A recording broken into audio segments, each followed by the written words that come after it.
We extend a warm welcome to our beloved and dynamic Business Updates Sri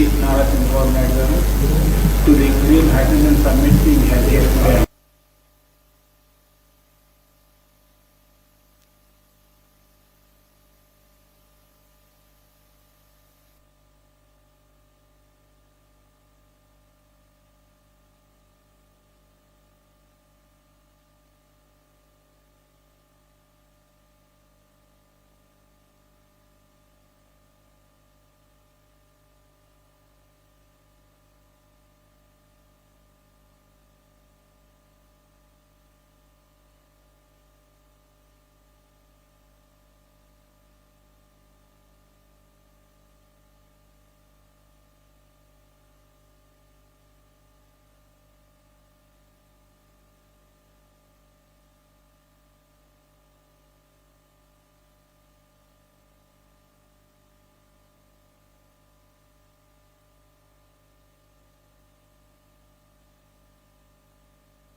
Hi, nice to meet you.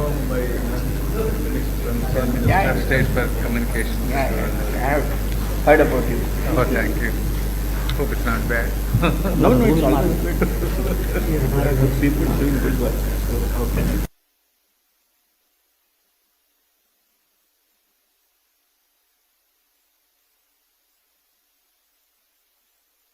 Of you, I request Dr. Narayan Rao Garu to proceed with the proceedings. We extend a warm welcome to our beloved and dynamic Business Updates Sri to the Green Hydrogen Summit being held here today.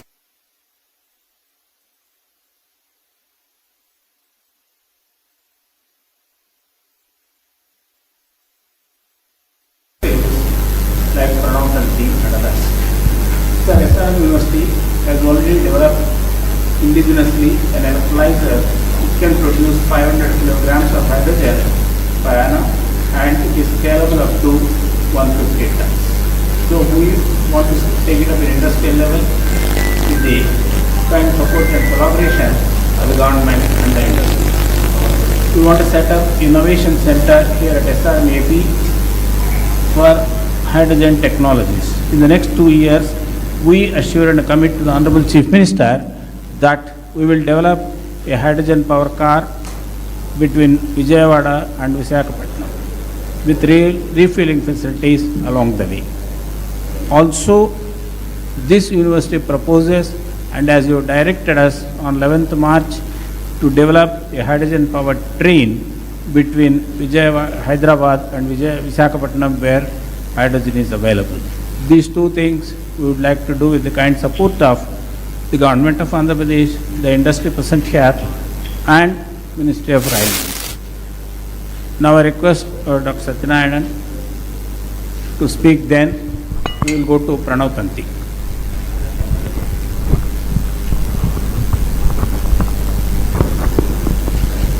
First of all, I would like to welcome the Chief Minister, the Honorable Chief Minister, for this Hydrogen Summit.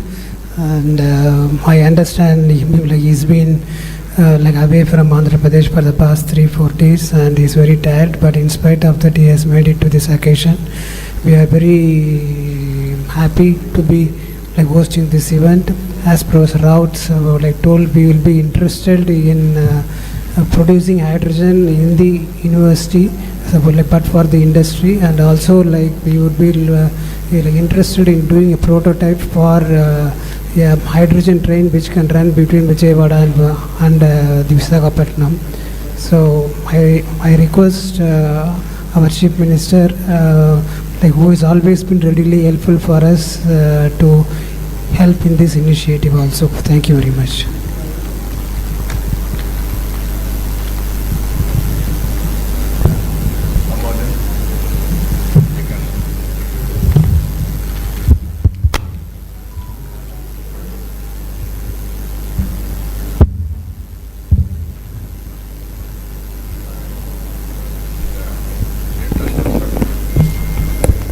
పెద్ద mic పెట్టున్నారు latest వచ్చేసింది ముందు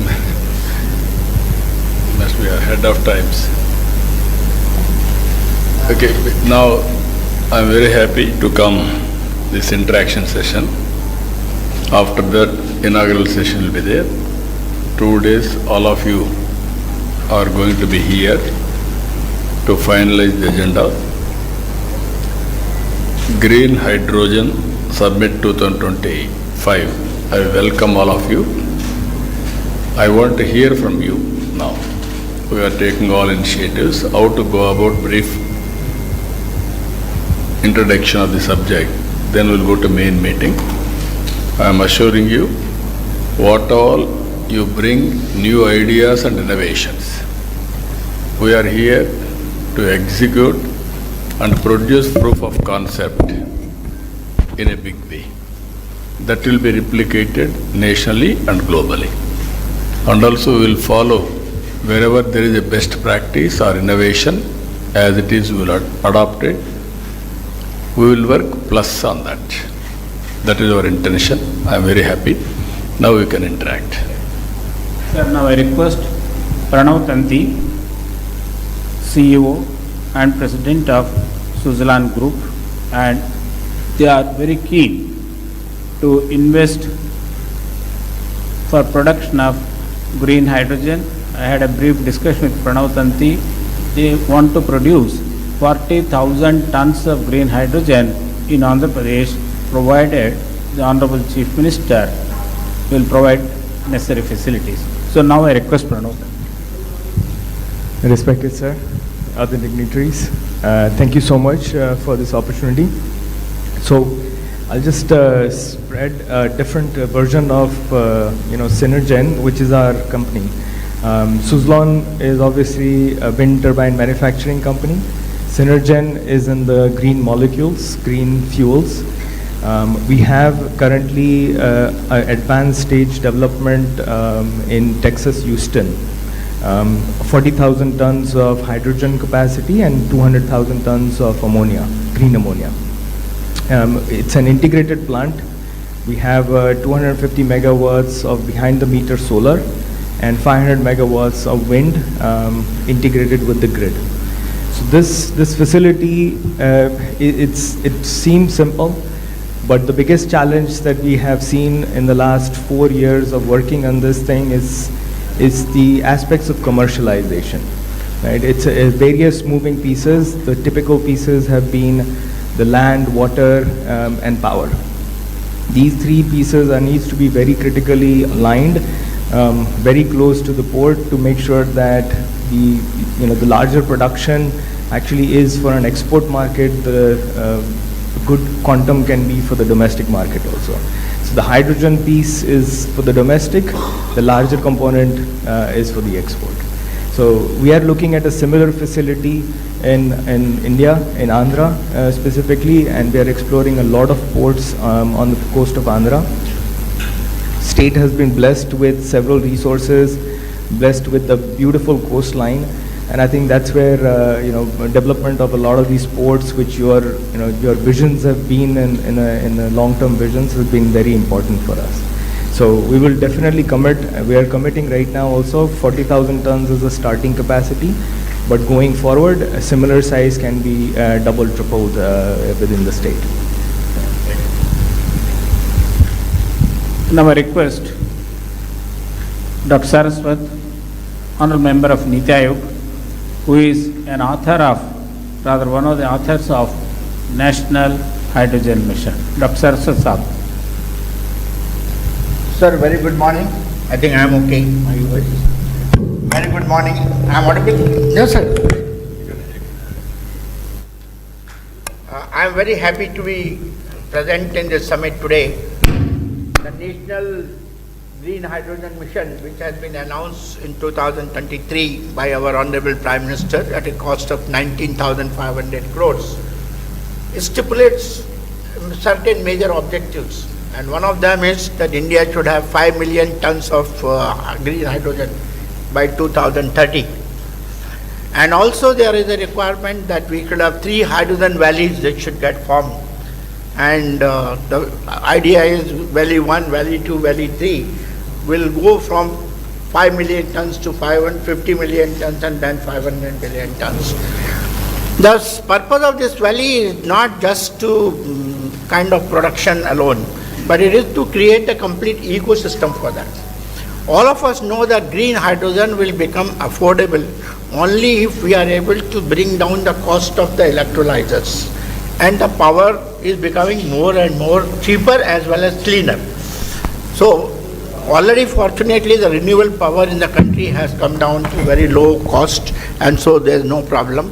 But the problem of electrolyzer is still a problem.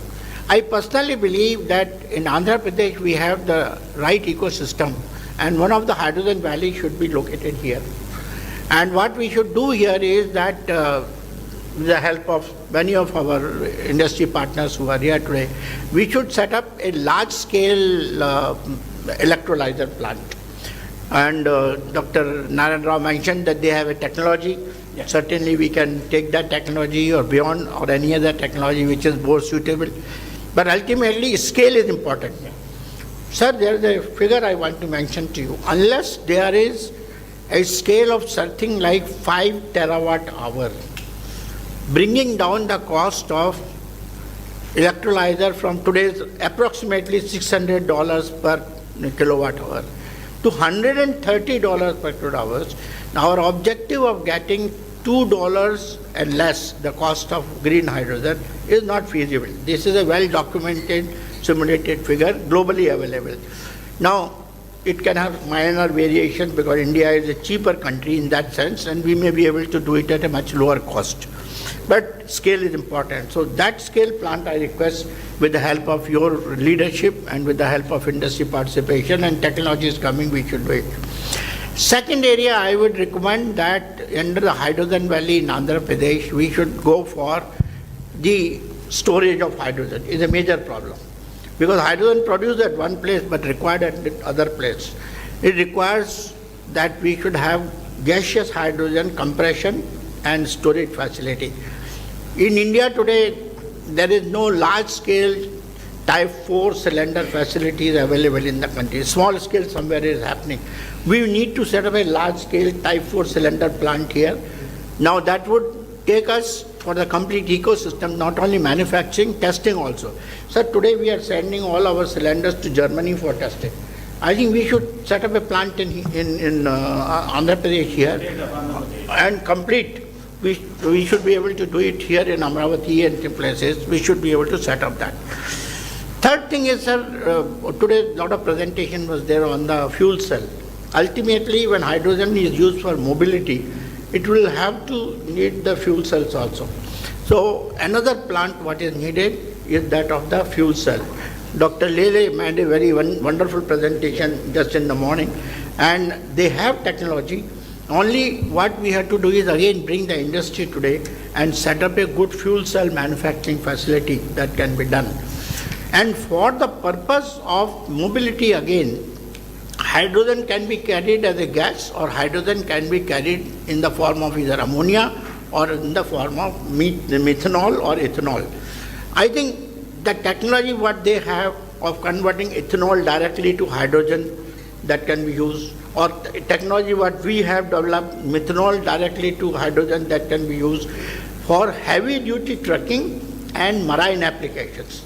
A large number of ships today, sir, are now going to use only methanol as a fuel for marine application. Methanol is not used as methanol. Methanol is converted into hydrogen, and hydrogen is put into the fuel cell and then electrification. So that is again one area where I would say this particular hydrogen valley should do. Sir, I think in the country this should become the hub as far as the hydrogen ecosystem in the country is concerned. Only one request I am making. Till such time the cost of green hydrogen comes down, other forms of hydrogen also we should not shy away. Actually, I want to mention to you that in G20 last year, year before last, we had made all the foreign countries to agree from Niti Aayog that we will work for clean hydrogen. We will not work for only green hydrogen. Our ultimate aim is green hydrogen because that is the zero carbon. But affordability is important, and if I want my steel industry to become user of the hydrogen or refineries to become user of green hydrogen, the cost has to come down. Blue hydrogen is available, so we should be able to do that today, and it can be produced from number of sources. We can have biomass, we can have coal, we can have natural gas, many other things and those things. All these things can be done in this state, and under your leadership, with the help of industry, I think we should be able to do that. Thank you. Sir, now I request Dr. Ashish Lele, Director, CSIR, National Chemical Laboratory. As Dr. Sir mentioned, they have developed the technology to a matured level. Now, Dr. Ashish Lele. Thank you, sir. Thank you for giving this opportunity. I am the Director of National Chemical Laboratory, a premier CSIR lab in the city of Pune. We started working in the fuel cell development area since 2005, and we have come to a stage where we can produce with our industry partner anywhere between 20 to 100 kilowatt fuel cells as standard modules. And then these are modularized. So if you want 200 kilowatt, it will be 2 modules of 100 kilowatt. So depending on which application we are looking for, all of these applications can be configured with the right kind of fuel cells. This is a fully indigenous fuel cell. Every component within the fuel cell also is now indigenized. So we have set up the whole ecosystem. There's a industry partner who is now making large fuel cells and also integrating them with the other parts of the drivetrain, like batteries and DC-DC converters and so on. So we reached a full prototype level.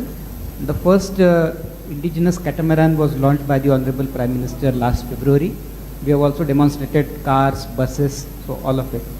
So sir, as Dr. Saraswat very rightly mentioned, in ports there is very large applications for fuel cell based mobility, whether it is catamarans or tug ships and so on, which require anywhere between 50 to 100 plus kilowatt fuel cells. In ports, I think this would be a great application, as well as in drones. We are now working with a few drone companies to develop fuel cell based high endurance, long distance traveling drones.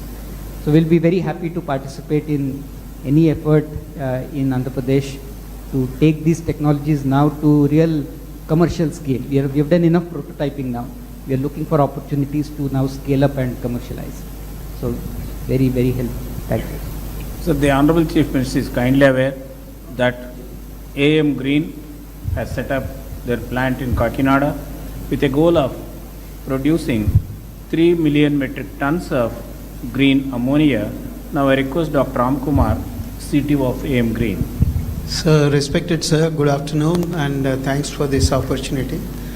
So I represent two group companies, Greenco and AM Green. Greenco is a renewable energy company which produces green electrons, and AM Green is the green molecule company which is launched last year.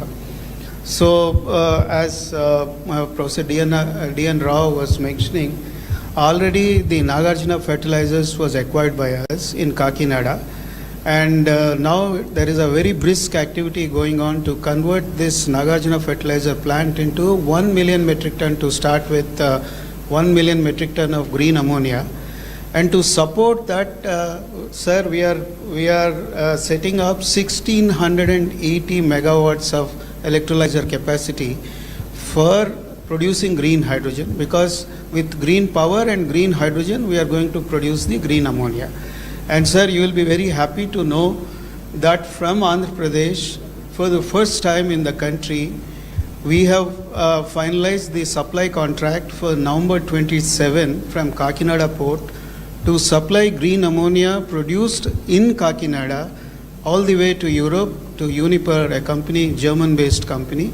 Already firm contracts have already been placed, sir.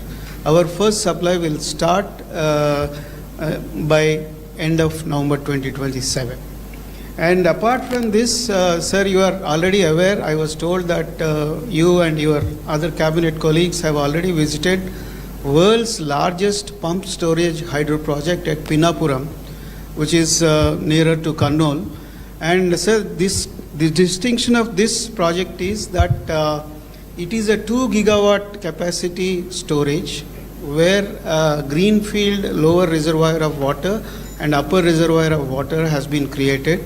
It acts as a water battery, and with the help of this pump storage hydro, our renewable power delivered cost round the clock, renewable energy round the clock, RERTC is the normal acronym, is below $55 per megawatt hour. Nobody in the world is betting on this number, whereas we bet this and we won the orders for this. And also our promoters, Mr. Anil Chalmalasetti and Mahesh Kolli, they want to make Kakinada as a green energy hub, and we are planning for 500,000 tons per annum of biorefinery, where we would like to grow the Napier grass, Indian Napier grass, and convert the Napier grass into bioethanol and other value-added products. So for all of them, Kakinada would be the hub in Andhra Pradesh. So I would be very thankful, sir, for the kind support of the government for this. Already we received some subsidy from the government of Andhra Pradesh. Sir, I request Dr. R.K. Malhotra, President of Hydrogen Association of India. He has rich and vast experience in the energy sector. Presently, he is the senior advisor to the Minister of Petroleum, MNRE, and many agencies. Now I request Dr. Malhotra. Good afternoon, sir. It's a privilege to be in this meeting with you. You are known as a very progressive Chief Minister of the country. We have seen the kind of progress you made earlier, and now when you build up the new capital, I think hydrogen should be the focus area. AM Green is doing a good job. Suzlon wants to do big projects. But as Dr. Saraswat mentioned, that you have Visakhapatnam refinery also, and where the hydrogen can be produced, blue hydrogen can also be delivered. So a mix initially, as long as the hydrogen, green hydrogen cost is higher, for various applications there will be some reluctance. So mix of blue and green, if it is used, you can become the leading state in the hydrogen economy in the country. So maybe when you build up the new capital like Amravati, you should have hydrogen buses plying, which can run initially. The cost will be higher with green, so initially you can start with the gray hydrogen or blue hydrogen, and then color agnostic approach and demonstrate the fuel cell buses, which Dr. Ashish Lele, they are 2 times more energy efficient as compared to the internal combustion engines. So your overall energy consumption will come down. Second suggestion which I would like to make is that maybe you can adopt some villages where you can have localized distributed power generation. You can have solar power to generate electricity, then you can have villages using that power during the day for cooking maybe, or converting into hydrogen, and then hydrogen stoves also. Scotland is a country where a lot of developments on cooking stove applications. So villages can use that hydrogen, maybe in tractors also, maybe for irrigation pumps. So that kind of approach also, daytime you can use solar energy, store it in the extra solar energy can be stored in the form of hydrogen, and then it can be used. So maybe these are some of the suggestions. From hydrogen association side, we have been supporting and educating people on various kind of activities related to hydrogen. We'll be very happy to work for Andhra government also if any proposal is required or any support is required from our association. What is the cost difference between hydrogen storage and also battery versus to pumped storage? So that cost difference between pump storage and hydrogen storage in different forms, because if you have to have No, I can understand. It is a conversion. Yes. I can understand. Now, So as hydrogen on storage, today, pump storage will be much cheaper. we are all working as on today. Yes, Storage is much cheaper. Much cheaper. Because the life of battery is just 8 years, so to say. Even if you take the best chemistry battery. So only lithium, temporary, immediate, how to solve the problem, we are going for battery. Even there will be some more innovations in battery, Sir. then it will help. Meanwhile, it will the come. hydrogen storage. Hydrogen is also storage, media. that is another area. I wanted to know, as on today, we are going now, solar, wind, pump, standby, battery. Now we are talking about green. Maybe hydrogen also could be a hydrogen, storage. Hydrogen is or also ammonia, storage all media. these things. Hydrogen also becomes the Yeah, storage. blending also, you are talking blue, hydrogen, all those things we are talking. Ultimately, a sustainable economy also. Affordability. Affordability and sustainable. If I do as a pilot may be pilot, replication and scaling will be a problem. How to act all these things, that is where I want to learn. In this country, all of you has to remember one thing. All innovations I started, first of all, power sector reforms, nobody ventured to attempt. That is late 90s. Saraswati he is aware of all those things. I started power sector reforms. Because of power sector reforms, I lost power also. That is different in 2004. That is another scenario. But always that was a benchmark today. And also all states are forced to adopt power sector reforms today. So these are all, I am aware of all developments in power sector. Not today, from the historical past also, from inception, especially 1995. So I am analyzing all your ideas and thoughts and innovations, how to integrate, how to take logical conclusion. Sir, now I request. Sir, as far as storage, as you said, I think battery storage, whatever time it happens, will always be a costlier option as compared to the pump storage option. Because pump storage will run on the solar power or wind power, and rest of the, both the capex and the opex are very, very small. You know, today itself, if you take solar power, pure solar power without storage, it's about less than 2 rupees. But the moment you add the battery, it becomes 5 rupees. So that is the kind of scale. Even if you reduce the cost of battery, which is most unlikely because battery uses all critical minerals, and these critical mineral costs cannot come down because of non-availability. Marginal changes will come. So we have to always explore methods of storing hydrogen or storing power using the other methods. For example, hydrogen storage you can use as Sir Ramkumar is telling, ammonia. People are using ammonia, people are using ethanol, people are using methanol. They are the best carrier of hydrogen. They can be carried and then they can be reformed to give you pure hydrogen. And once that has happened, your transportation cost comes down, your ultimately delivery cost of hydrogen to the end user becomes the cheapest if you follow that. So storage, I personally believe we should focus on cheaper means like pump storage. That is the best method is going to happen. Yeah. Sir, now I request Andrew Schumann, CEO, Everensis Renewables from Australia. Thank you very much. Thank you for the opportunity to come and speak to yourself and everybody here today. I'd like to bring a little bit of a different perspective to the conversation, and that's the one of an investor. Unless we can really make green hydrogen a value proposition, then it's going to be very difficult to get the investment. And without substantial investment, it's going to be hard to be successful. So a bit about myself. I'm an engineer. I've spent a large portion of my life working with doctors and professors, helping them to build process plants and processes and then upscaling them to commercial scales. And so I appreciate the complexities behind that, and I was really happy when Seshidhar approached me to join Arvensis. The Arvensis group is looking to invest in excess of $100 million into India. And we're looking at areas such as technology, AI, 3D printing, and all those things.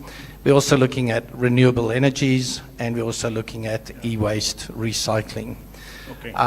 And we've been really, really impressed with the vision that I've seen in India. You know, when I've looked at all of the documents and the research that I've done, the vision that the government as a whole, as national, and then yourself has really put forward to say, this is where India wants to go.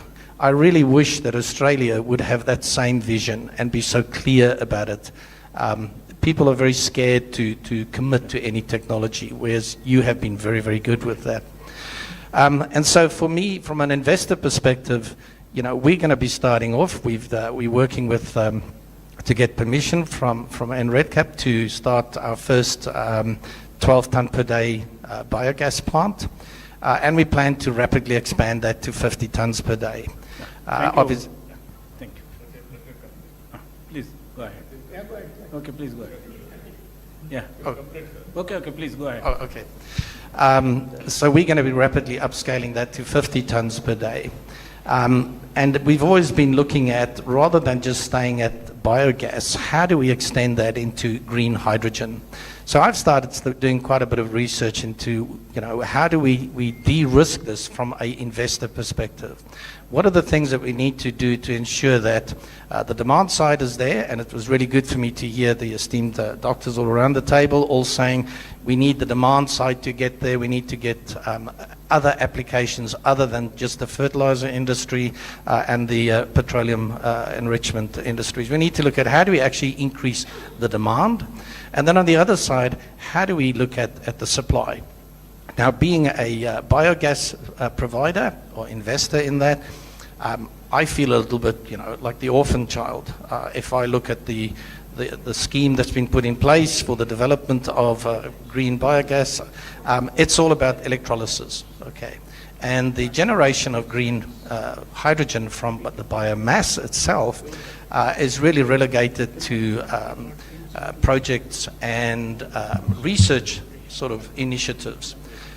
And so I would really ask, you know, those are the two things that, you know, we would like to participate and understand how can we help increase the demand side of the equation and at the same time work with you to de-risk in terms of the supply and the technology that's actually used on a biomass. So. Okay. Before we close this discussion, I request the Honorable Chief Minister to address the industrialists present here. Friends, only I came here to learn more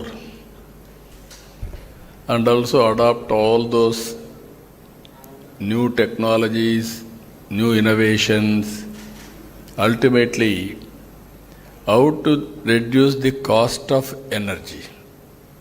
Second angle, because of global warming, how to go for green energy. Once green energy, then towards downstream industries. Storage, ammonia, ethanol, so many innovative ideas.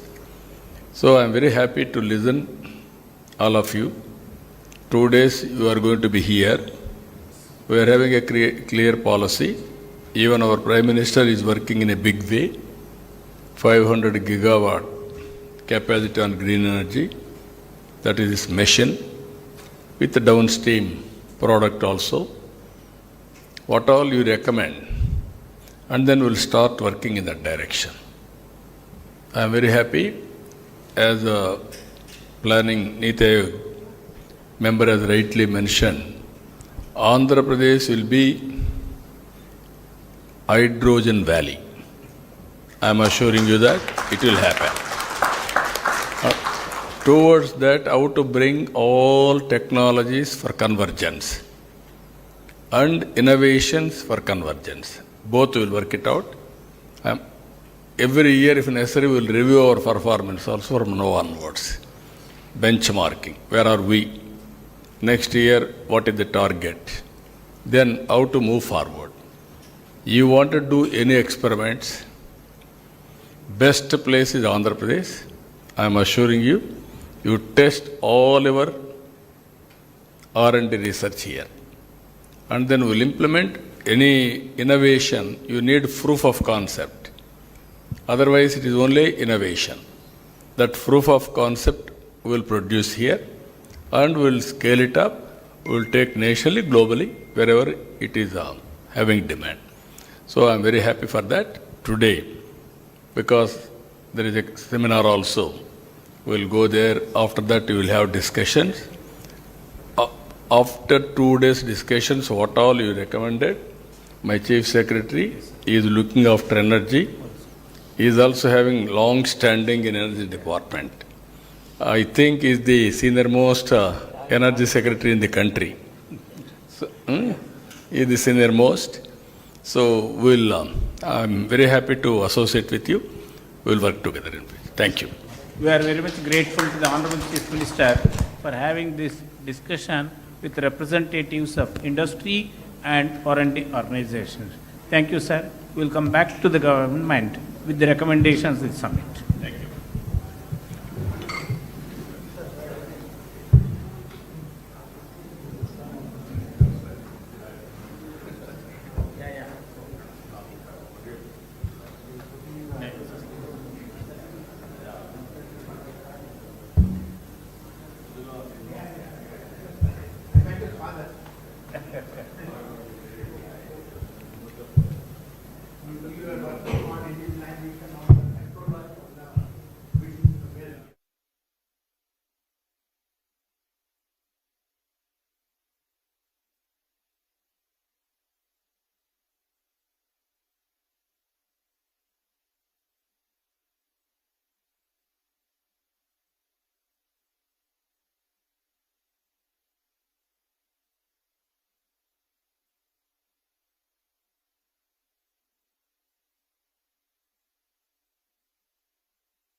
Bipolar plates, which actually is a titanium metal grade 2, and these bipolar plates are stacked together and make an electrolyzer. And this is completely powered by the photovoltaic panels.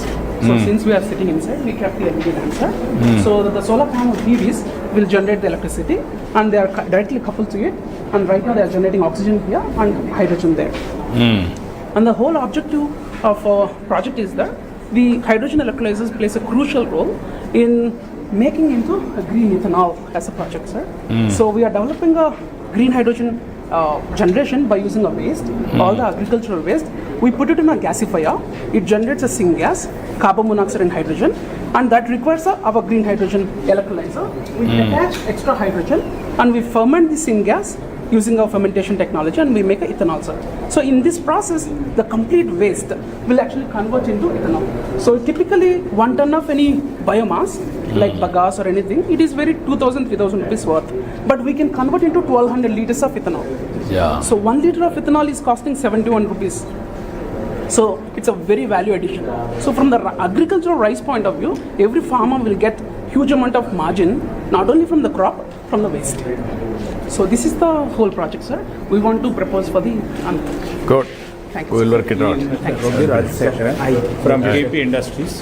Sir, we given a proposal for a green fuel station as well as excellence center in Amaravati. Sir, already taken up. They want to start a global excellence center at Amaravati. Last time Tamil Kalyan. We will be getting it to next cabinet. Hydrogen also we are likely to produce, sir. We will work it out. KP We will very happy. major at Gujarat, sir. We met you, sir. Farooq Patel ji came and Acha. Yeah, I remember. CSR funds they want to, sir. So we will work it out. First they said they will give CSR and they want to develop excellence center, training center. Then they want to come to blue and green hydrogen manufacturing plant we want to do, sir, and fuel station also, sir. If Amaravati think about complete green hydrogen, we have a fuel station which we shown you. One EV station, that is also green EV station, as well as one green hydrogen hub will be there. You can declare that entire Amaravati should only run on a hydrogen or EV. That sort of a thing we can definitely. Now we will work it out, that ecosystem. Thank you, sir. Hello. This is the project, sir. Meere sanction చేశారు 2018లో. Yeah, I remember. This is a reality, sir, now. No, I remember. Because power is getting withdrawn from here already. And this is the Kakinada project, which is... this is the Nagarjuna. ముందు phase 1లో 500,000 tons, sir. ఆ తర్వాత 28 కల్లా full 1 million ton. I think countryలోనే we are the number 1, sir. 83 we brought Nagarjuna.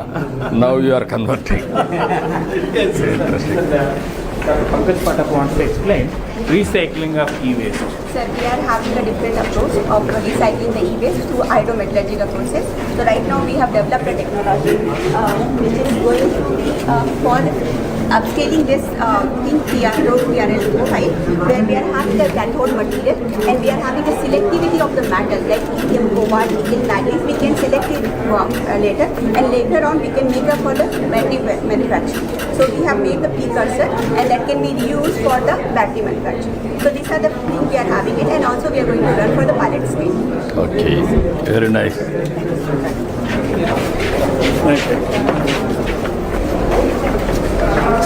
Now we'll go for non-fiction. Yeah.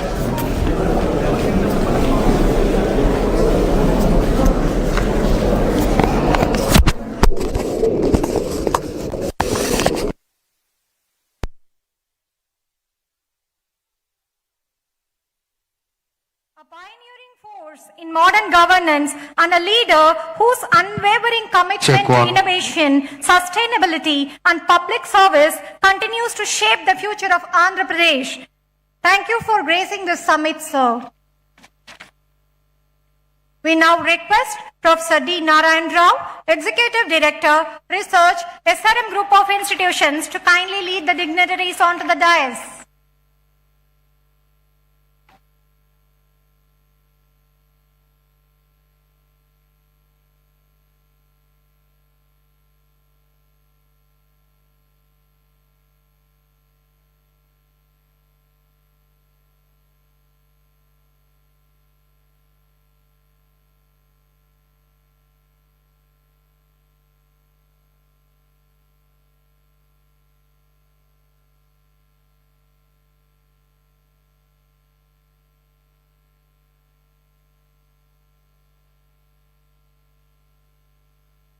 We now begin this landmark event with a tradition that symbolizes the awakening of knowledge, the lighting of ceremonial lamp. May I request our esteemed dignitaries to kindly join us for the lamp lighting ceremony.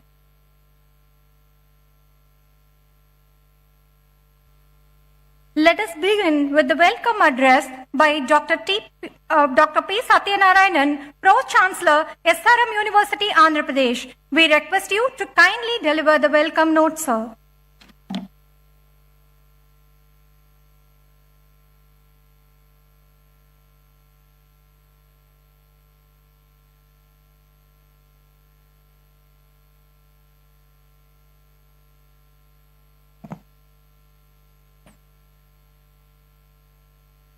A very good afternoon to you all.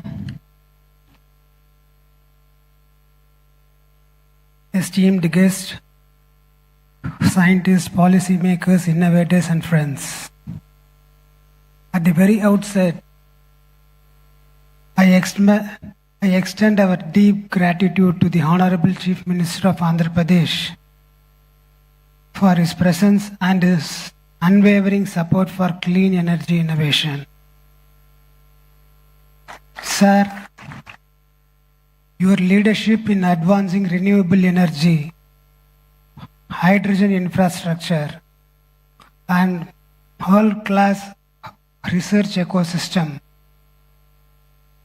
continues to inspire not us, the students and faculty, but the entire scientific and industrial community.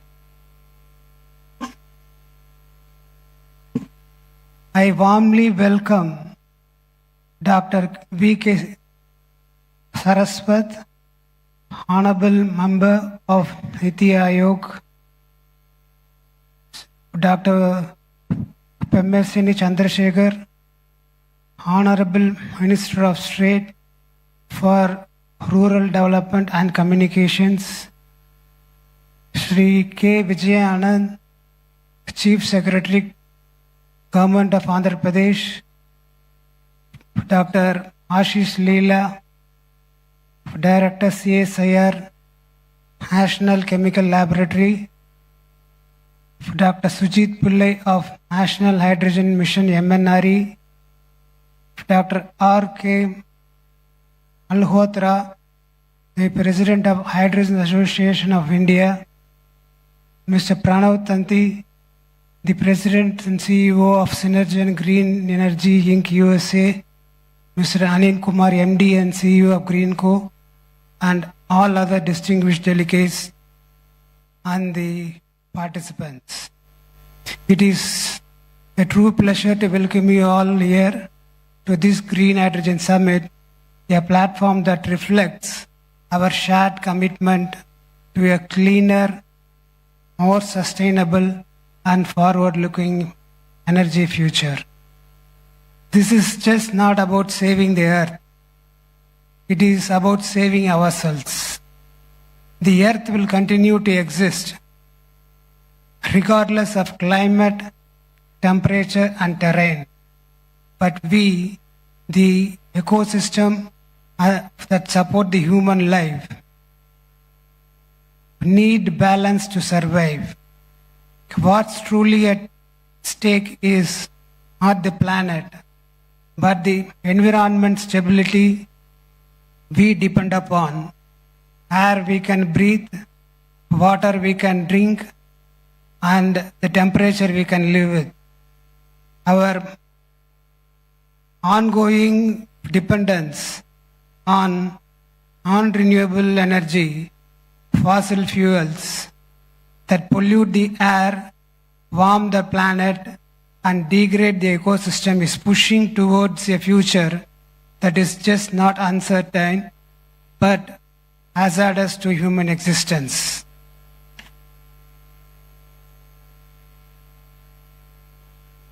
That is why the transition to renewable energy is not just important, it is urgent. And in this transition, the green hydrogen has a very critical role. It is one of the few clean energy sources capable of addressing industry scale needs, long distance transport, grid level storage, and the areas where the batteries and the technologies fall short. Recognizing this, the Honorable Chief Minister has taken a pioneering step by launching Andhra Pradesh Green Hydrogen and Green Ammonia Policy in 2023. This policy outlines a clear vision to produce 500,000 tons of green hydrogen per year and 2 million tons of ammonia per year, backed by strong incentives. From SGST reimbursements, electricity duty waivers, to land concessions, and priority port access. These are not symbolic steps, they are concrete foundations to make Andhra Pradesh a national and a global hub for green hydrogen. And what makes this even more inspiring is the mindset behind it. It was on this very stage the Chief Minister once said, being a visionary is a problem. And yet, he chose to envision what others wouldn't. That courage to move ahead, for despite the weight of uncertainty, is what defines his leadership and that makes history. At SRM, we believe in that vision and we are committed to growing with the Andhra Pradesh state. As the Andhra Pradesh builds Amravati as a capital of the future, we at SRM University AP want to grow alongside it to be part of its transformation and history. In line with this vision, we are proud to announce the launch of the SRM Institute of Emerging Technology. At its heart, it will have the Department of Energy Engineering, one of its kind, committed to research, innovation, and skill development in the clean energy space. Apart from this, we are also planning for health engineering, financial engineering, defense engineering, and sports sciences. So that makes this SRM Institute of Emerging Technology to be different from the other institutions in India. If we are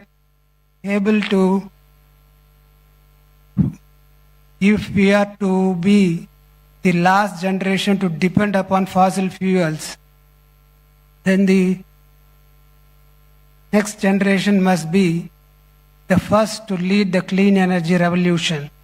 While the government set policies, industries build systems, it is the youth with their ideas, innovation, and courage who will carry this transformation forward. They must not just inherit the planet, they must be empowered to reimagine it. Let us not fail them. Let us ensure that this borrowed planet, passed on to us by our ancestors, is returned to the next generation in a livable, breathable, and a beautiful form. Let us be the last generation that depended on fossil fuels and at the first that made the clean energy truly universal. Let's work for it. Thank you very much.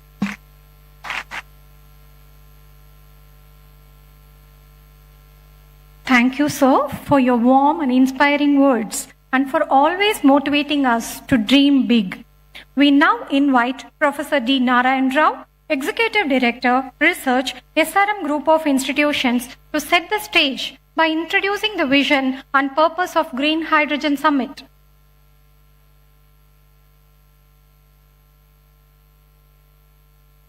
Honorable Chief Minister of Andhra Pradesh, Sri Nara Chandrababu Naidu Garu, well-wisher and mentor of SRMC AP, and Honorable Member of Niti Aayog, Dr. Saraswat,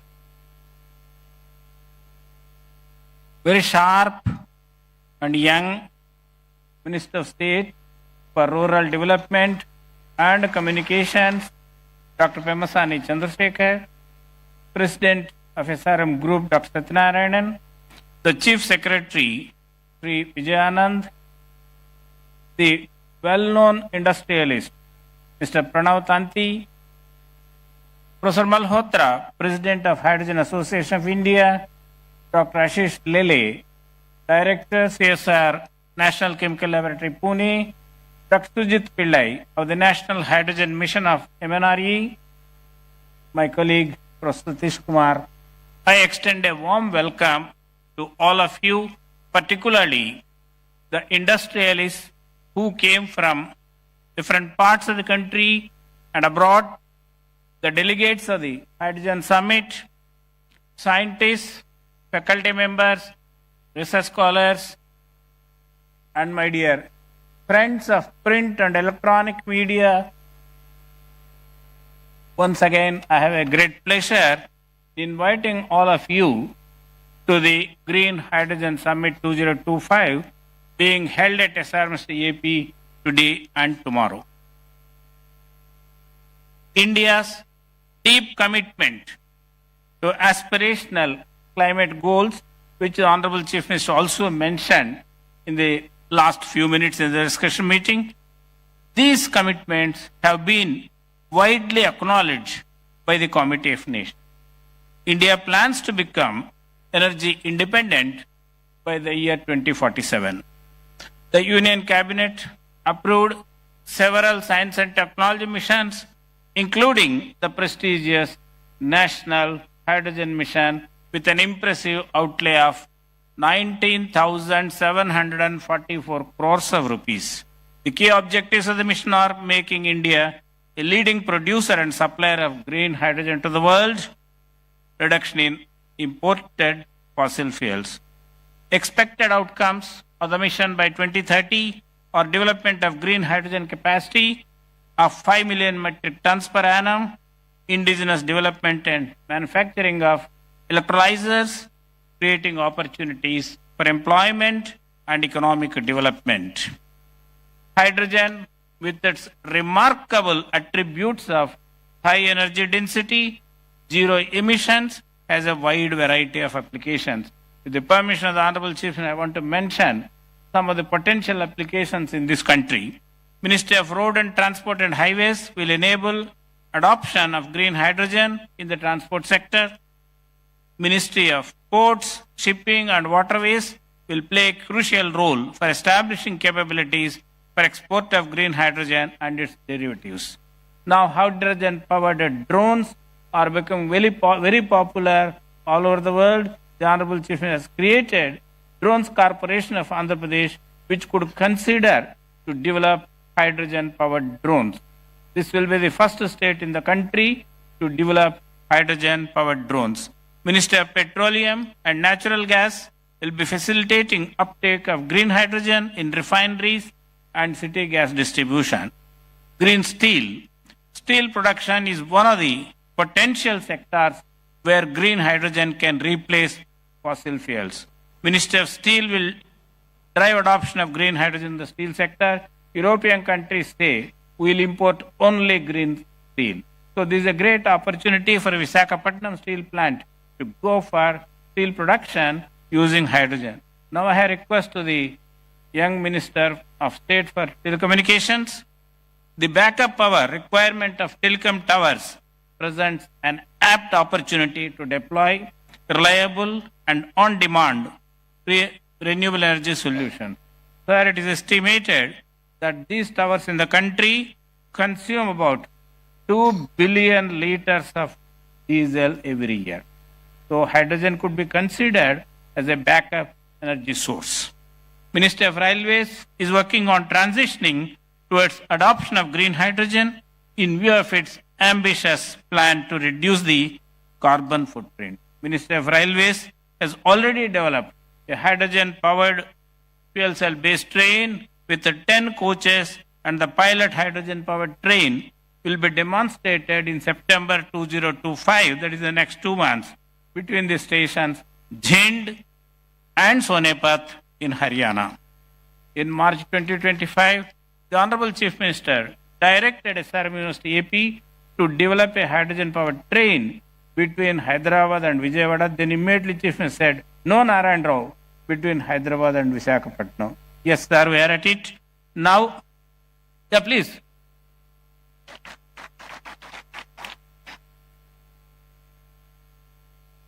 SRM University has an MOU with the Integral Coach Factory of the Ministry of Railways to develop the hydrogen-powered train. Sir, we are at it, working under your direction.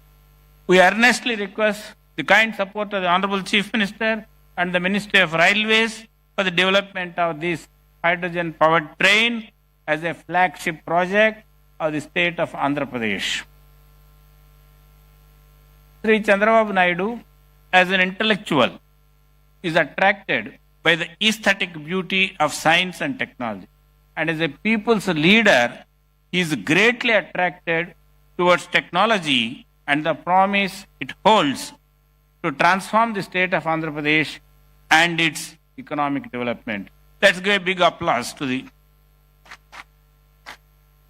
aligning with the ambitious plans of National Hydrogen Mission and with a foresight that the first entrance into the business of hydrogen can reap more benefits than others, our visionary Chief Minister has made Pudimadaka near Visakhapatnam as the first and the largest hub of green hydrogen in the country.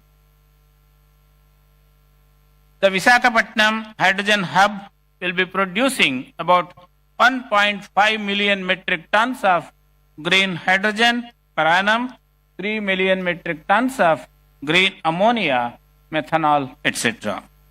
Green hydrogen produced at Visakhapatnam could be used by Visakhapatnam Steel Plant, HPCL, NTPC, fertilizer industries, and many others.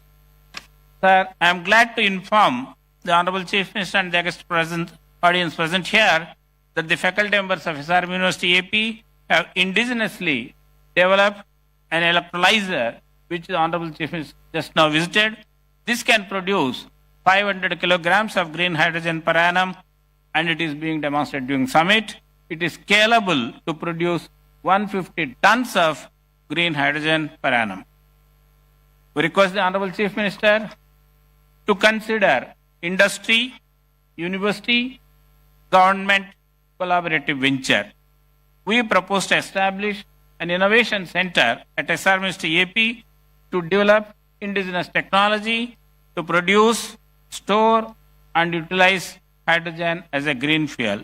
The goal of the proposed center in the next 2 years would be to develop and demonstrate a hydrogen-powered car between Vijayawada and Visakhapatnam, and with refueling facilities along the way. At present, hydrogen costs about 350 rupees per kilogram, which can fuel a car for a distance of 20 to 35 kilometers.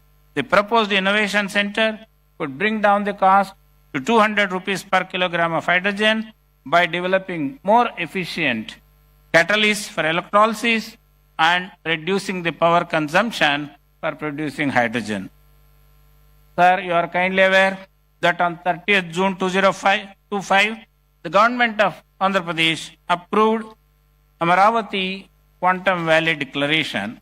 IBM will be installing and maintaining a 156 qubit quantum computer at Amaravati Valley on 1st January 2026. Sir, this will be the first and most powerful quantum computer not only in the country and in South Asia. Friends, establishment of Amaravati Quantum Valley is also a catalyst for our green hydrogen mission. The quantum technologies help us design advanced catalysts, develop safer hydrogen storage systems, and create ultra-sensitive sensors for monitoring the safety. With the quantum simulations, we can reduce the cost of hydrogen and to increase the efficiency of green hydrogen production. Looking into the future needs courage and insight, and fortunately, our visionary Chief Minister has both. Let's give a big applause. During the exciting decade of 2014-24, the Government of India launched several SNT missions, including the National Hydrogen Mission, National Quantum Mission, National Semiconductor Mission, National Mission on AI. The state of Andhra Pradesh has taken up these missions at an unprecedented fast pace.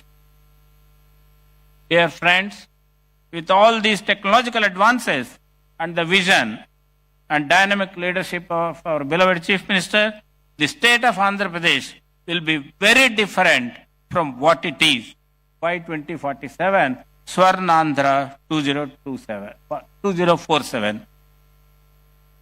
Jai Hind, Jai Bharat, Jai Vigyan. Thank you.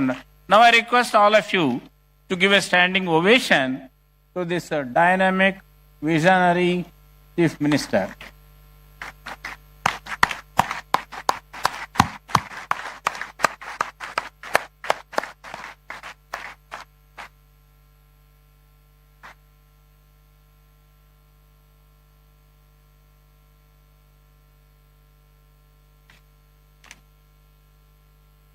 Thank you, sir, for framing the summit's goals with such clarity and depth. Now, it's our honor to invite Sri K. Vijayanand IAS, Chief Secretary, Government of Andhra Pradesh, to address the gathering.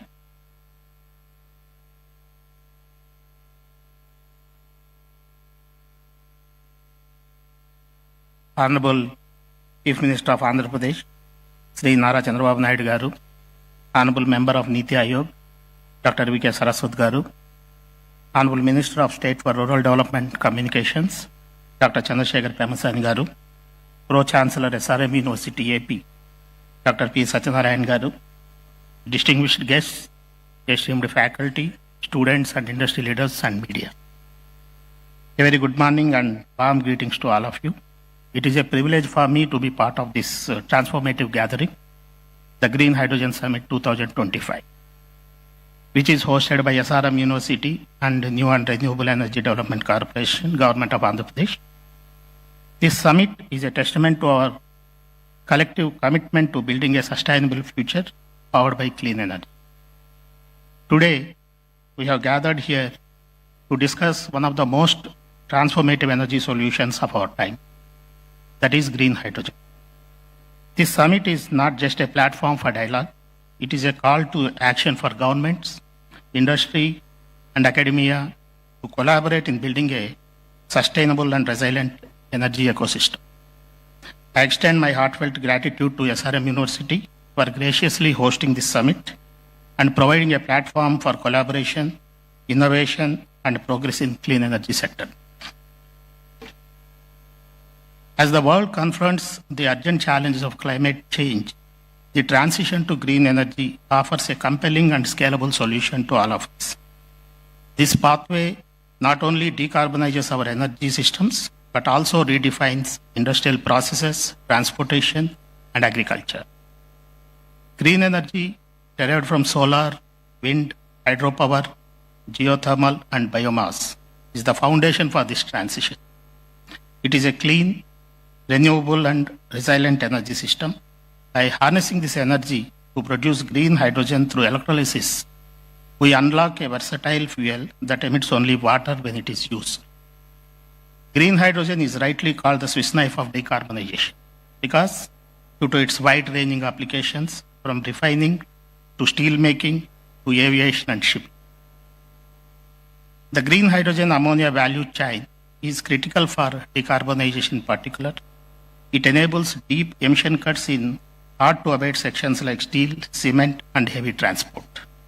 Energy storage and transportation also value chain is used to allow efficient storage and long-distance transportation of renewable energy, balancing supply and demand. In case of industrial applications, this provides high-temperature heat for industrial processes without carbon emission. In case of climate mitigation, by reducing CO2 emissions, it contributes to limiting global warming to 1.5 degrees centigrade, as outlined in International Climate Agreement. As a economic growth perspective, it opens new avenues for job creation, innovation, and green industrial development. Looking and taking all these factors into consideration, Government of India has made significant strides in promoting green hydrogen as a cornerstone of its clean energy transition. National Green Hydrogen Mission is launched in January 2023. Is the India's flagship initiative to promote green hydrogen. It aims to produce 5 million tons of green hydrogen annually by 2030, attract investment worth 8 lakh crores, create more than 6 lakh green energy jobs. The Strategic Interventions for Green Hydrogen Transition is a program supported with NGHM It provides for 17,490 crores allocated from 2023 to 2029 as production-linked incentive PLI scheme for electrolyzer manufacturing and hydrogen production. India aims to reduce the cost of green hydrogen from $4.5 in 2023 to $1 by 2030 by leveraging low-cost renewable energy, domestic electrolyzer manufacturing. And India is also focusing on infrastructure and export strategy and building a scalable hydrogen ecosystem for industry and transport. Strategic partnerships through India, Middle East, Europe Economic Corridor to boost hydrogen exports. Government of Andhra Pradesh, under the visionary leadership of our Honorable Chief Minister, Sri Nara Chandrababu Naidu Garu, we are playing a strategic role in this entire program. Andhra Pradesh is proud to be at the forefront of this India's clean energy revolution. With abundant RE resources, a proactive government, and a thriving industrial base, we are ready to become Green India, Green Hydrogen powerhouse. Under Swarnandhra Vision 2047, we are committed to become a hub for clean energy innovation and green hydrogen exports. The state has launched Andhra Pradesh Integrated Clean Energy Policy 2024, which provides a comprehensive framework for green hydrogen production and infrastructure, electrolyzer manufacturing, hydrogen-powered mobility and logistics, export-oriented hydrogen corridors. The state targets around 10 lakh crores of investment in clean energy, and the state is offering capital subsidies, GST relief, stamp duty concessions, and incentives for battery storage systems to attract green hydrogen and renewable energy investment. Recently, India's first integrated green hydrogen hub by NTPC Green Energy, where Government of Andhra Pradesh New and Renewable Energy Development Corporation is also involved. The Honorable Prime Minister has laid foundation stone for 1,200 tons per day green hydrogen at Pudimadaka in January 2025. You are also aware 1 MMTPA green hydrogen based green ammonia manufacturing facility at Kakinada by AM Green Ammonia Private Limited is they have already started. They did the groundbreaking, already started the work with an investment of 12,000 crores and creating 2,600 jobs. Development of a 2 gigawatt electrolyzer manufacturing facility at Kakinada by Chan Cockerill Greenco Hydrogen Solutions Private Limited is also, they have laid the foundation stone, they have started the activity with an investment of 2,000 crores and creating 5,000 jobs. We are also happy to announce that India's first pilot project blending green hydrogen with LPG for industrial heating with an annual green hydrogen capacity of 25 tons per annum at Rockman's Tirupati facility by Hero Future Energies and Rockman Industry. The total investment is approximately 1,000 crores with 2,000 existing employees at the factory. What is the road ahead for us? While these challenges remain, such as high capital costs, energy losses, and storage complexities, our path forward is very clear. There is a need for policy support and subsidies for early stage investments, which by our policy we have provided the best of the industry kind of incentives in this sector. International supply chain development is also one thing important, and continued R&D for efficiency and cost reduction, academic and industry participation to drive innovation. The success of this green hydrogen depends on collaboration between government, academia, industry, and civil society. This summit is a shining example of such collaboration. It brings together thought leaders, innovators, and policy makers to chart a roadmap for a cleaner and more resilient future. I urge all the stakeholders who are present here to continue this dialogue beyond today. Let us build pilot projects, share knowledge, and create scalable models that can be replicated across the country. As we look ahead, let us remember that the transition to green hydrogen is not just about technology, it is about vision, it is about courage, and it is about commitment. And Andhra Pradesh stands ready to lead, and we invite all of you to join us in this journey. Together, let us make Andhra Pradesh a model for sustainable energy, and a proud contributor to India's green future. Thank you.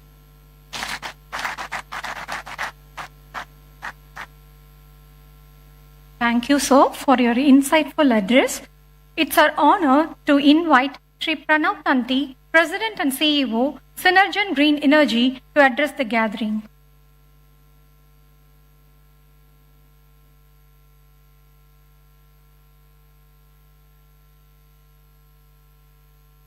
Honorable Chief Minister, Chief Secretary, respected dignitaries, esteemed delegates, distinguished guests, I'm truly honored and humbled to stand here to welcome you. It is for sure a great privilege to welcome you all to the great state of Andhra, where the Green Hydrogen Summit has been established.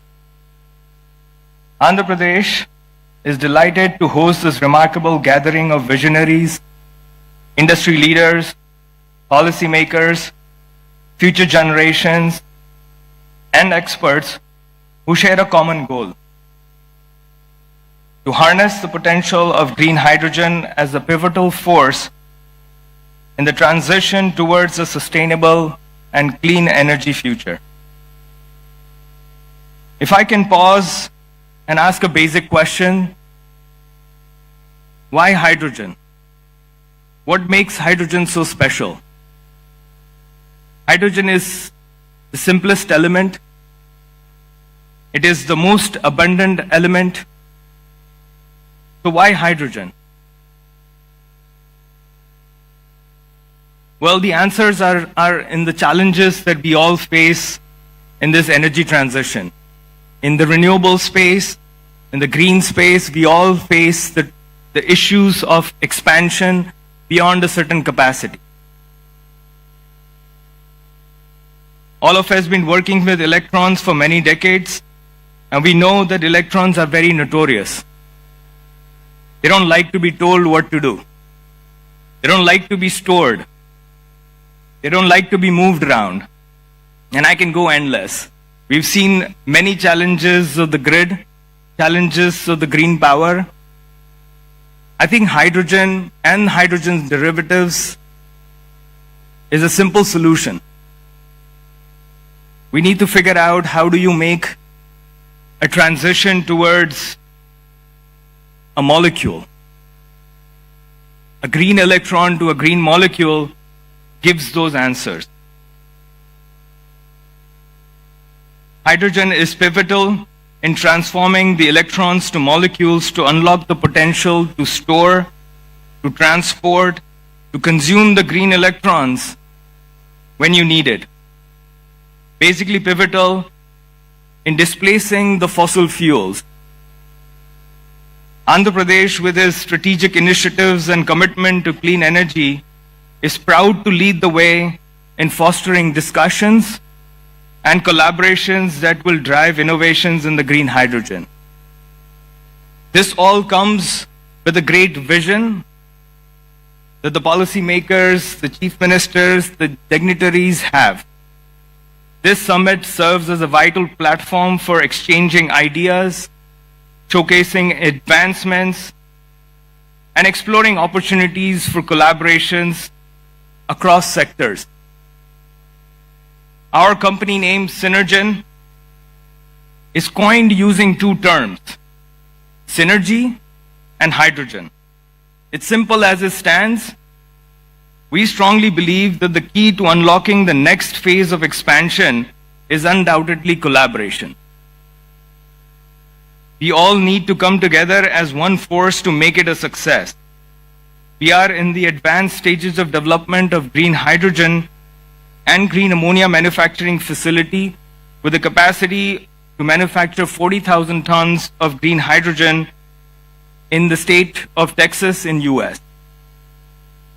With this anticipation,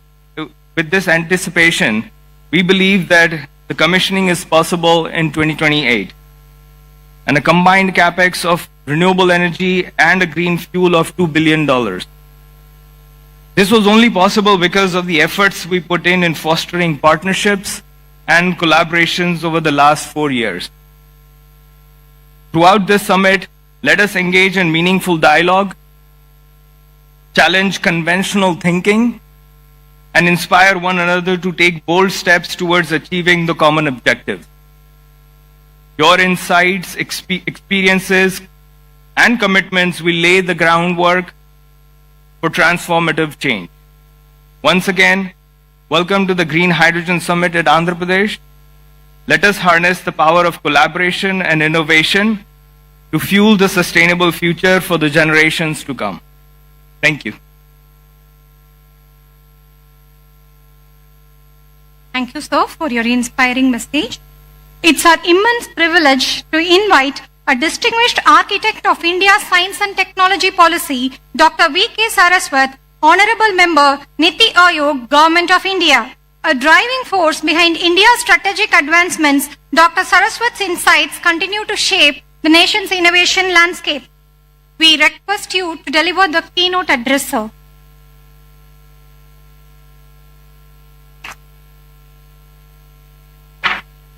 Namaskara. Very good afternoon, Honorable Chief Minister of Andhra Pradesh, Shri Chandrababu Naidu Garu, Honorable Minister of State, Dr. Chandrasekhar, Shri Satyanarayan, and many of my colleagues, distinguished scientists, industrialists who are on the dais, off the dais, ladies and gentlemen, members of the media. It's indeed a pleasure to be part of this Green Hydrogen Summit. We were just discussing, this is a journey which I started about 7 years back or 8 years back, when I made a presentation to our Honorable Prime Minister and said India should launch a hydrogen mission. I think it was around 2017 or so, 17 or 18. And he immediately picked up that, and the story is known to you today, with so many of you have talked about the hydrogen mission of that. So the vision of our Prime Minister is to decarbonize our energy system. That's why he has committed in the NDC that we will be 500 gigawatts of renewable power or non-fossil power by 2030. He has also committed that we will have energy intensity reduced by 45%. And we will have more than 2.3 billion of carbon absorption, so that we can have, through afforestation, that much of CO2 that can come. And ultimately net zero by 2070. Now what is the role in this? Because energy is such a sector which is so open. We have been depending upon fossil fuels for energy for the last so many decades and almost a century. And now we have worked out, under the leadership of our Honorable Prime Minister, the energy mix for our country. The energy mix for the country today is that we will work on mostly on the renewable energy. That's why we said 50% by 2030. We will work on alternate fuels, non-fossil fuels, alternate fuels which are less polluting, like ethanol, methanol, ammonia. We will give a major push to nuclear energy. That is another area which you might have heard in the recent past. It has been announced in the last budget that India will have 100 gigawatts of nuclear power by 2047. Why do we need nuclear power? Because when you talk of renewables, it has its own vagaries with respect to variations in the availability. And for meeting that base load requirement, the most non-polluting form of energy is nuclear. So that's why the nuclear comes, and now new technologies in nuclear are also emerging, which will be able to meet the requirement of power for difficult to abate sectors like steel, cement, refineries, and so on. in this kind of energy mix, when we talk of, mobility becomes one of the major requirements because that's another polluting area. And in that mobility, when you talked of alternate fuels, the top cleanest fuel comes is hydrogen. Hydrogen is the cleanest fuel available, and that's why it's called fuel for the future. Unfortunately, or fortunately, we have been using hydrogen in various fields, refineries, petrochemicals, many other areas. And we have been producing hydrogen mostly from the natural gas, sometimes from coal, and sometimes from biomass. After doing a lot of analysis, what are the various means of producing hydrogen, people have started giving it color. Somebody says gray hydrogen, somebody says blue hydrogen, somebody says pink hydrogen, turquoise hydrogen, white hydrogen. Now this kind of a color is mainly based upon what is the total carbon dioxide emission that takes place in the process of production of that hydrogen. That is what is called, that color is given. But as you want to do the green hydrogen, it has got its own problems with respect to the cost. We know that hydrogen can be produced in the most non-polluting manner through the electrolysis of water using, again, non-fossil energy, that is renewable energy, which is a non-fossil energy. If we can do that, we can get it.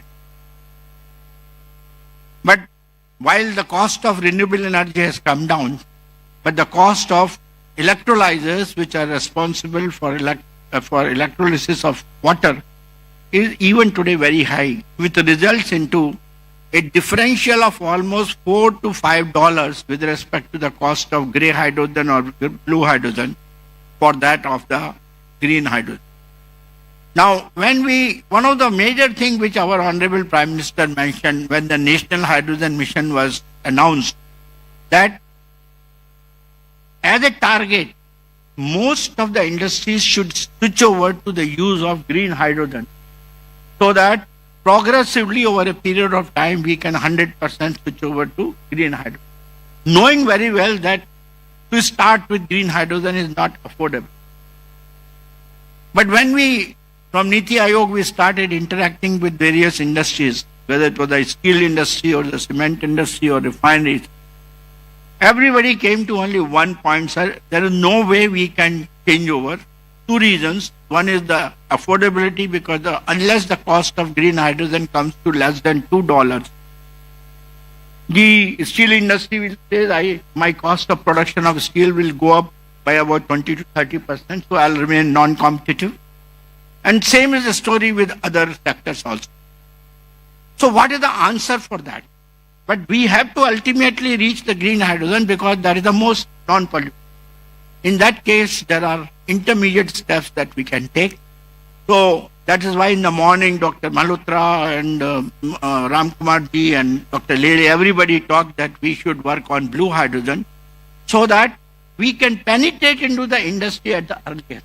That will be our motive. And hence, I would put it this way, that we have today,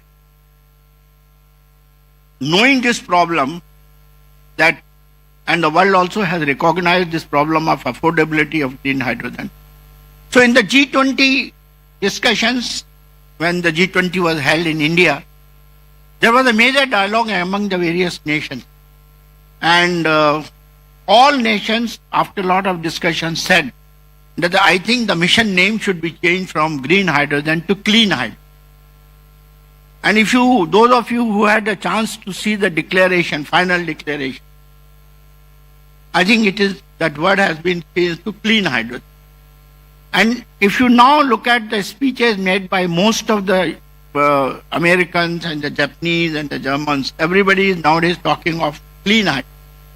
Everybody has realized that the pathway to reach the green hydrogen is through the other processes which are non-polluting. Now, other process which are non-polluting is a blue hydrogen. And we can use the existing fossil fuel resources like natural gas and coal and do carbon capture and utilization and produce blue hydrogen. and the cost of that will be in the region of $2 to $2.5 to $3. That is a kind of a number. And the carbon footprint will be well within the definition which has been given by the MNRE today, that the green hydrogen is green if the carbon footprint is 2 kilograms of CO2 per kilogram of. So it will be very much in that. So we will be meeting both the objectives. Now, opportunities are there because ultimately by 2047 or 2040 we have to make green hydrogen affordable. Our Honorable Chief Minister was telling that we have to work today, and Andhra Pradesh has the greatest opportunity to do that, because I know the leadership of Honorable Chief Minister is so great, because I have seen him transforming the IT infrastructure in the state of Telangana, that is Hyderabad, and bringing it as a city which is comparable to Silicon Valley. It became the Silicon Valley of India. That was because of the leadership and the vision of our Honorable Chief Minister. I'm quite certain that India's green hydrogen mission, which is green hydrogen, some numbers were already talked, so I'm not going to repeat. In Andhra Pradesh will be the valley of green hydrogen. All the projects which were narrated by them, I think they are the beginning for that. And I would put it this way, that we have to tread towards reducing the cost of hydrogen production, transportation, storage, and ultimately dispensation to whichever utility it is needed. And for that, technologies which are required, I think Andhra Pradesh, with the help of SRM and other institutions, can certainly meet them. A few of them I would like to mention, which I mentioned to the Honorable Chief Minister during the industry interaction, that we should set up a very large size electrolyzer plant in Andhra Pradesh. I'm very happy. Dr. Ram Kumar was telling that we are setting up something in the Kakinada region, if I'm not wrong, setting up a plant of something like 2 gigawatt and things like that. But friends, as I gave the number in the morning, unless we have electrolyzer plant capacities to the hour, something like terawatt hours, and the cost of electrolyzer comes down from today's $600 to $800 per kilowatt to something like $130 per kilowatt, and the power cost is $20 per megawatt, then you will be able to get hydrogen at $2. This is the equation we have to meet, and for that, this is the right place. This is the place because already industrialists have taken initiative, so you should set up an electrolyzer plant. For storage, country is now working towards storage methods, and the only storage method that has been found most suitable today is the gaseous high pressure storage. And gaseous high pressure storage using the Type 4 cylinders. Type 4 cylinders are being produced today in small, like IIT Bombay is making one Type 4 cylinder. Some small institutions are making. Some industries are also coming up. But I think this should become one of the country's largest hub for manufacturing Type 4. We should set up an ecosystem in Amravati for manufacturing Type 4 cylinders along with the carbon fiber and also the facility for testing. We should not be sending our Type 4 cylinders for testing to Germany and other places. We should do it all by ourselves. So that is the one which I would like to be done today. And third one is, ultimately we have to go for mobility with the hydrogen, and the only way we can do is through the fuel cells. You must have heard the lecture by Dr. Lele in the morning, and he has developed the technologies for fuel cells. Others are also available. Others have also done the same thing. I think in this valley, what we are talking for Andhra Pradesh, there should be a large-scale fuel cell manufacturing facility with the help of industry and academia, indigenously done by us. Sir, I am a guy who believes in Atmanirbhar. Throughout my life as a defense scientist, I worked for self-reliance. Now we are talking of self-reliance in energy sector. There is no point in continuing to get all the solar cells imported from China and saying that I have got 500 gigawatts of solar. I want those solar cells to be manufactured here. That's why government has given PLI scheme. Electrolyzers, PLI scheme. Fuel cell, PLI scheme. Now the time has come for us to take all of that into a large-scale production, make use of them, and make it more and more indigenous. And that is where Andhra Pradesh Hydrogen Valley will become the hub, and the leadership of our Honorable Chief Minister will be the big word, big guidance for all of us. The kind of work which was done for IT industry in Hyderabad, the same should be done under his leadership in Andhra Pradesh. I urge to all of you to participate in that. Thank you very much. Namaskar.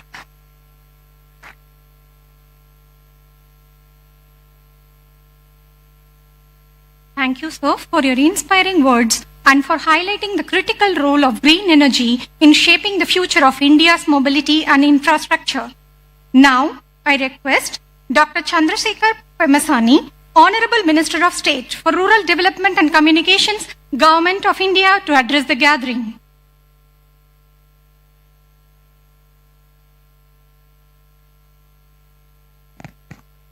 Thank you. Honorable Chief Minister of Andhra Pradesh, Sri Nara Chandrababu Naidu Garu, a leader who not only transformed Andhra Pradesh, but also inspired an entire generation of policymakers, including myself, across the country. And Dr. V.K. Saraswat ji, Honorable Member Niti Aayog, whom I have just seen how deeply passionate about this renewable energy, and Sri K. Vijayanandan ji, Chief Secretary, Government of Andhra Pradesh, who has longest experience in electricity and energy, and all the founders of this university, distinguished guests, including elite industrialists, entrepreneurs, researchers, innovators, media, and everyone. Thank you. Welcome to the gathering. As we gather here in Amaravati, the future visionary capital of Andhra Pradesh, we stand at the threshold of a transformative era in energy. We are at a decisive crossroads where the climate change is accelerating, global fossil fuel reserves are dwindling, and the demand for clean, sustainable energy is rising faster than ever. According to the estimates, by 2040, India will be the largest consumer of energy. Today, we import 40% of primary energy with a spend of 8 lakh crores, that's close to 90 billion US dollars annually. Therefore, the energy security is India's national security. In this process, green hydrogen is not a distant hope. It is the imperative that will architect the future of our nation, our planet, and the generations to come. As everyone has said, green hydrogen is produced through electrolysis, using water and renewable energy, emitting nothing but oxygen and a clean hydrogen. Though the concept of green hydrogen is not new, it is only in the past decade that technological advancements and declining costs of renewable energy, including solar and wind, have made it commercially viable. It holds the unique power to decarbonize the sectors that have stubbornly resistant to change, including steel, cement manufacturing, refineries, chemical, heavy transport, and so forth. Therefore, this is not just about energy, it is about reimagining industrial processes that have defined our economy over a century. And India is uniquely positioned to alter this course. Recognizing this, our visionary Prime Minister, Sri Narendra Modi ji, has come up with this renewable energy policy. India has 300 sunny days every year and a vast coastline ripe for both wind projects and solar power. The India has an ambitious target of 5 metric million tons of green hydrogen by 2030. Therefore, the government of India has given a budgetary allocation of close to 20,000 crores. And the goal of these 20,000 crores is to reduce a current 8 lakh crore annual to every year 1 lakh crore reduction. So by 2030, we can largely get to independence in energy. Recognizing this national mission and our Honorable Chief Minister, who is another visionary leader, wanted to take Andhra Pradesh to be the heartbeat of this hydrogen hub. If you look at his past history, when the India was going through national energy crisis in 1999, he introduced bold power reforms despite political repercussions. No other chief minister has dared to do these kind of reforms other than Sri Nara Chandrababu Naidu garu. And these reforms laid the foundation for the state's energy advancements today, reducing cost through solar and wind integration. His vision transformed Telangana into a global height and innovation hub today. He is replicating the same today with the Amaravati as a technology-driven capital by coming up with innovative ideas, Quantum Valley and probably Hydrogen Valley soon, along with sports cities, defense clusters, things that are rarely be seen by many other leaders other than him. And Andhra Pradesh has set this hydrogen hub, our targets out of 5 million metric tons of India's target. He wanted to produce 20% of that, that is 1 million metric tons in Andhra Pradesh alone by 2030. And this is not just a vision. We execute this by relentlessly working hard. If you look at it, NTPC Green Energy is investing 1.85 lakh crore. This is the India's largest green hydrogen hub, producing 1,500 tons per day of green hydrogen and another 7,500 tons of its derivatives, whether it is green ammonia, methanol, etc. And the second project, Hero Future Energies, this is the India's first green hydrogen plant, blending both hydrogen and LPG so that it's commercially viable. So these investments, along with our extensive ports, coastline, indicates signals to the world that clean energy can be scalable and profitable. Though, as our previous members have said, there are challenges. Cost is an issue. Globally, green hydrogen costs around $3 to $6 per kg, compared to grey hydrogen $1 to $2. Scaling up electrolyzer efficiency has been a challenge. India water scarcity is an issue.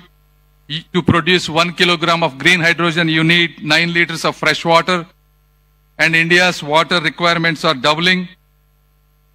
Therefore, this is when the innovation is really important. Our Honorable Chief Minister has given huge lands for these universities, 100 acres, 200 acres, not just to set up world-class universities, to really innovate and problem solve, not just for Andhra Pradesh, but India and to the world. I mean, these are beautiful universities that were built with large investment, and we appreciate and thank the university. But at the same time, all these challenges, you look at the America, the Harvard, Stanford, Yale, these are the universities that solve large human problems. And we want SRM, WIT, and all the universities that are establishing here want to be the same way or probably better than them in the generations to come. And we have to solve these. What are the solutions, right? If you have the water scarcity, how can we do electrolyzers using salt water? How can we create lightweight storage? How can we create breakthrough in fuel cell chemistries? So these are all the things that both the industry, universities, and our government is always willing to do policy changes, whether it's tax breaks, subsidies, and the draft integrated plan of 2024, all of these must come together. With these right investments and government policies, we can create jobs and provide power to the rest of the world. And this is our moment to lead, to leap, and to leave a legacy. And I once again thank you for everyone being here and inviting me for this important conference. Thank you.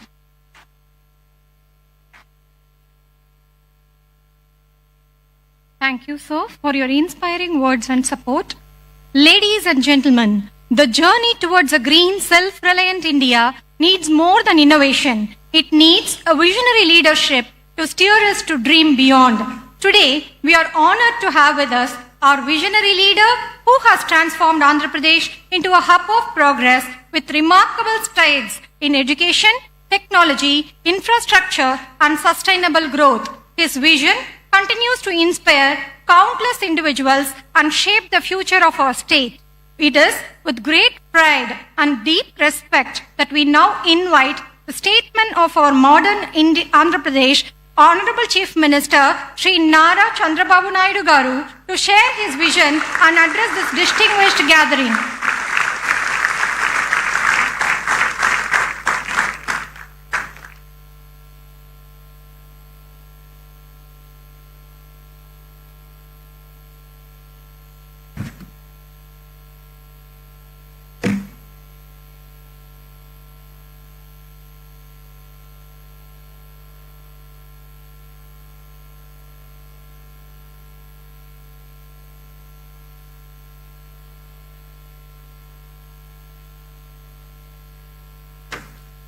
Honorable Minister of State for Rural Development and Communications, Government of India, Dr. Chandrasekhar Pemmasani, Honorable Member, Niti Ayog, Dr. V.K. Saraswat, Pro-Chancellor, SRM University, Sri P. Satyanarayana Garu, Chief Secretary, Government of Andhra Pradesh, Sri Vijayanand Garu, Pro Vice Chancellor SRM University, Professor Satish Kumar, Director CSIR NCL Pune, Ashish Lile Garu, President CEO Synergen Green Energy, Sri Pranav Tanti Garu, Executive Director Research SRM, respected Sri Narayana Rao Garu, Convener NHM Sujit Pillai Garu, and industrialists and friends and media. I am very happy to be here second time after I assumed charge. Today, one of the most important subjects SRM is conducting, really I appreciate them. This is Green Hydrogen Summit 2025.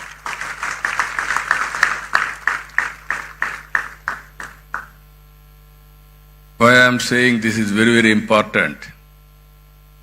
I have seen transformation in energy sector and also fuel sector. If you can go back 40, 50 years back, at that time, no energy. India, when I born, elementary school, when I used to go to school, we used to use only lanterns. Youngsters may forget about it because you didn't witness that type of situation. After that, power has come, electricity has come to villages. That is a big news and also very, very surprise. Then if you see after some time when I became MLA, there was a big problem of energy, low voltage, all pump sets will be totally spoiled. Even sometimes all crops will be withered away. There were days when I was Chief Minister of Andhra Pradesh, 50% of time whenever there is a session, we are having a budget session in March. March is the best season for agriculture. They need power and also hot. Automatically there is no power. All MLAs used to block the assembly through adjournment motions. Then I used to discuss about, there were days we adjourn the assembly, go to the field, what is happening, and then come back and report to the assembly members. Then I thought, in this country, better to go for reforms. Already one state has introduced reforms, Orissa. They were forced to withdraw reforms again because of pressure from public and political parties. In this country, I started first time power sector reforms in 1999 or 2000. That is the beginning. First regulatory commission has been set up. And also transmission, distribution, generation companies have come for more accountable and transparency and better delivery. We are able to manage power position very well at that time. If you see, sometimes we have to pay some price also. I brought power sector reforms. I lost power in 2004. Even all my MLAs, everybody told me, no, you are moving very fast, because sometimes some reforms, some people will get adverse effects in the short term, but ultimately it will be beneficial. Again, if you see, clean energy, solar, wind, all these things. Around 2014, prohibitive cost, 14 rupees unit production cost. Nobody thought about it. At that time, Government of India has come forward, Honorable Prime Minister Narendra Modi ji, to promote green energy in a big way, solar, wind and everything. As rightly mentioned Mr. Saraswat, panels we had to import from China with a prohibitive cost also. So many challenges, opportunities. Then we have scaled up in a big way solar energy. Now it has come 2 rupees 20 paisa. And also, once we don't know where power is coming, today you can generate power at your rooftop. Even SRM can generate power, required power for the university campus. That is the stage today. Because of solar power is coming, but it is only daytime when there is sunlight. There is a wind power. It will come only evening, that too whenever there is a wind. Now, pumped energy, that is one more concept I started not now. Around 95, 97, in Sri Salem, I started reversible pumps for peak load factor, how to manage. Then that has gone at that time, sometimes power demand also is changing according to situation. Earlier I had a problem, power shortage in the evening and also morning, 10 to 11 like that, because agriculture operations. Today, power is generated during the day. I don't have any problem in the morning. I need more power in the evening sometimes, peak load, how to balance. Now pumped storage energy has come. Battery has come. Battery is very costly. But ultimately, sustainability is the problem and cost is the problem. Now we are all talking now. Clean hydrogen. That is where how to make it for cost effective and affordable. Either that is a very interesting experiment we are all thinking now. If you see global warming, all countries are moving how to go for green energy.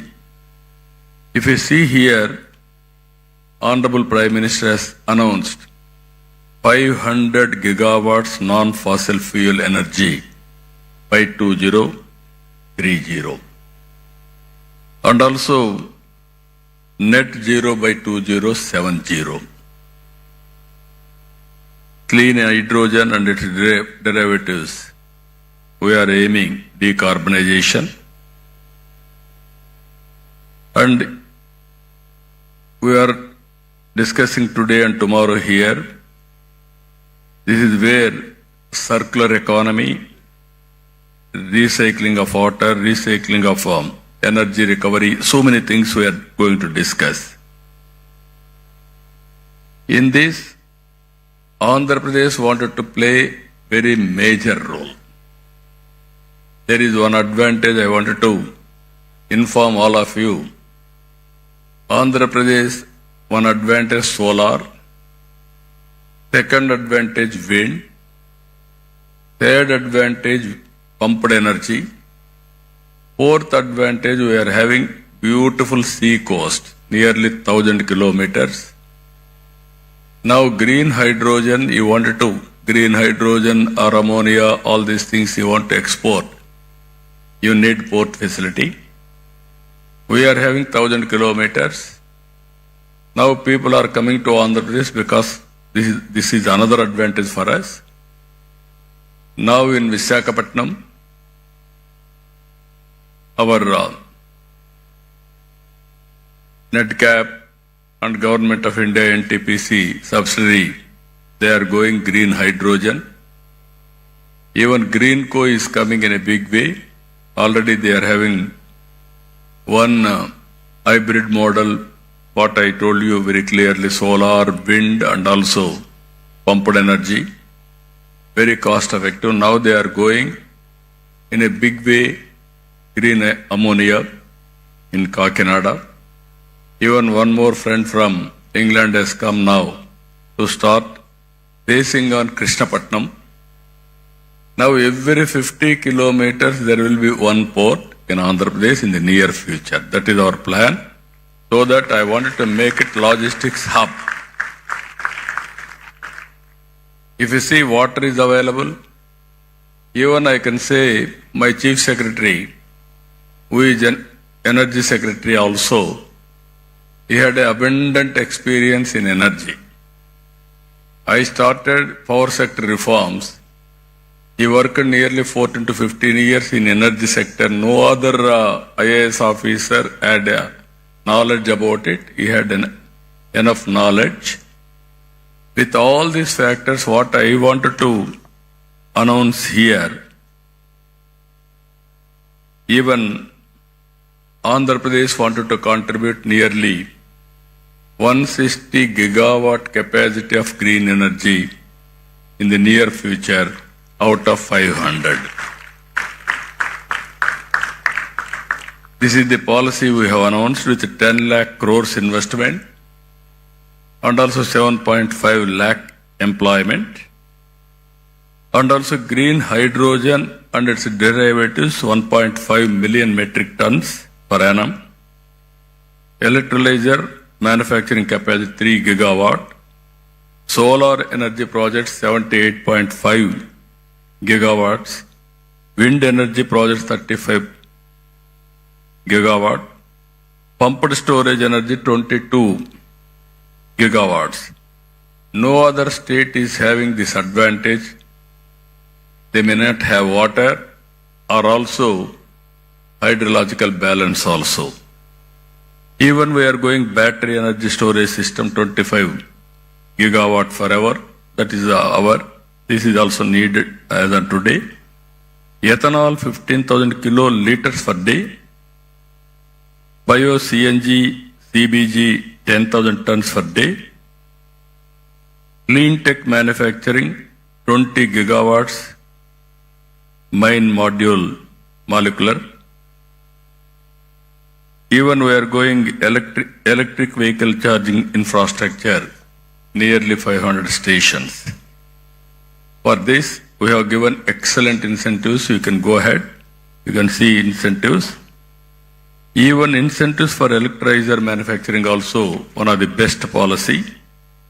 If anybody is giving better than us, you tell us, we will correct it, we will update it, we will provide all the incentives, number one incentives in the country. That is our commitment.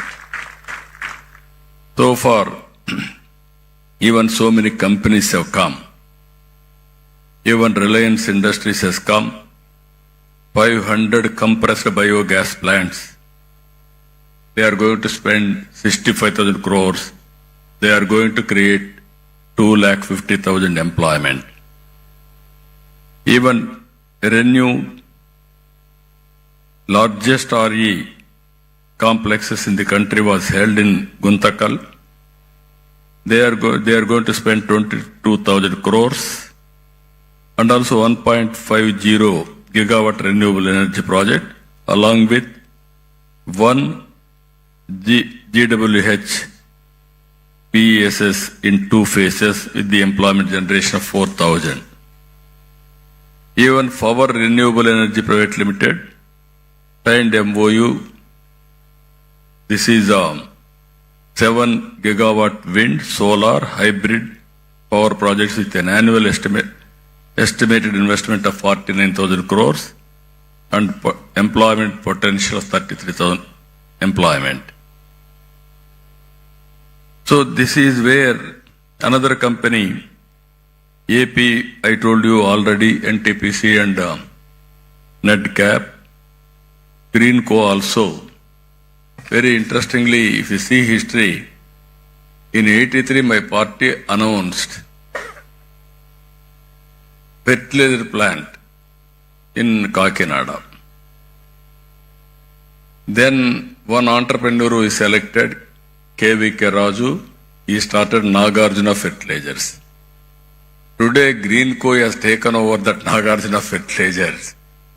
They are going ammonia. At that time we have given fertilizer plant. Today same premises they are converting into ammonia. That is the change we are doing. That is the change it is happening.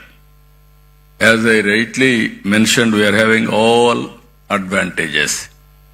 Solar, even some states, some countries, they may have some advantage, sometimes some missing. In Andhra Pradesh, we are having all advantages. Solar, wind, pumped energy, even water is also important for pumped energy. So water is available. And at the same time, if you see further, ports are very, very important for exports. Even green hydrogen, we need water. We are having water. There is a problem, we are having sea also. We can use water from sea water also for conversion, all these things. That is plenty of water is available in Andhra Pradesh. With all these things today, I really appreciate SRM for conducting historical meeting in Amaravati. Why I am saying historical meeting? Recently, originally if you see, Hyderabad I started I-Tech city focusing IT. Recently in Amaravati, we started Quantum Valley focusing artificial intelligence. Now today, I am very happy. we are focusing Hydrogen Valley starting from here. One is Quantum Valley, quantum computing, technology with deep tech, everything. How to protect environment. There you need green energy and also downstream industries, total ecosystem. You can imagine if you can protect nature and you can use technology in a big way, sky is the limit for development. Or otherwise we will have all problems. That is where two valleys are coming here. One is Quantum Valley for computing and also technology.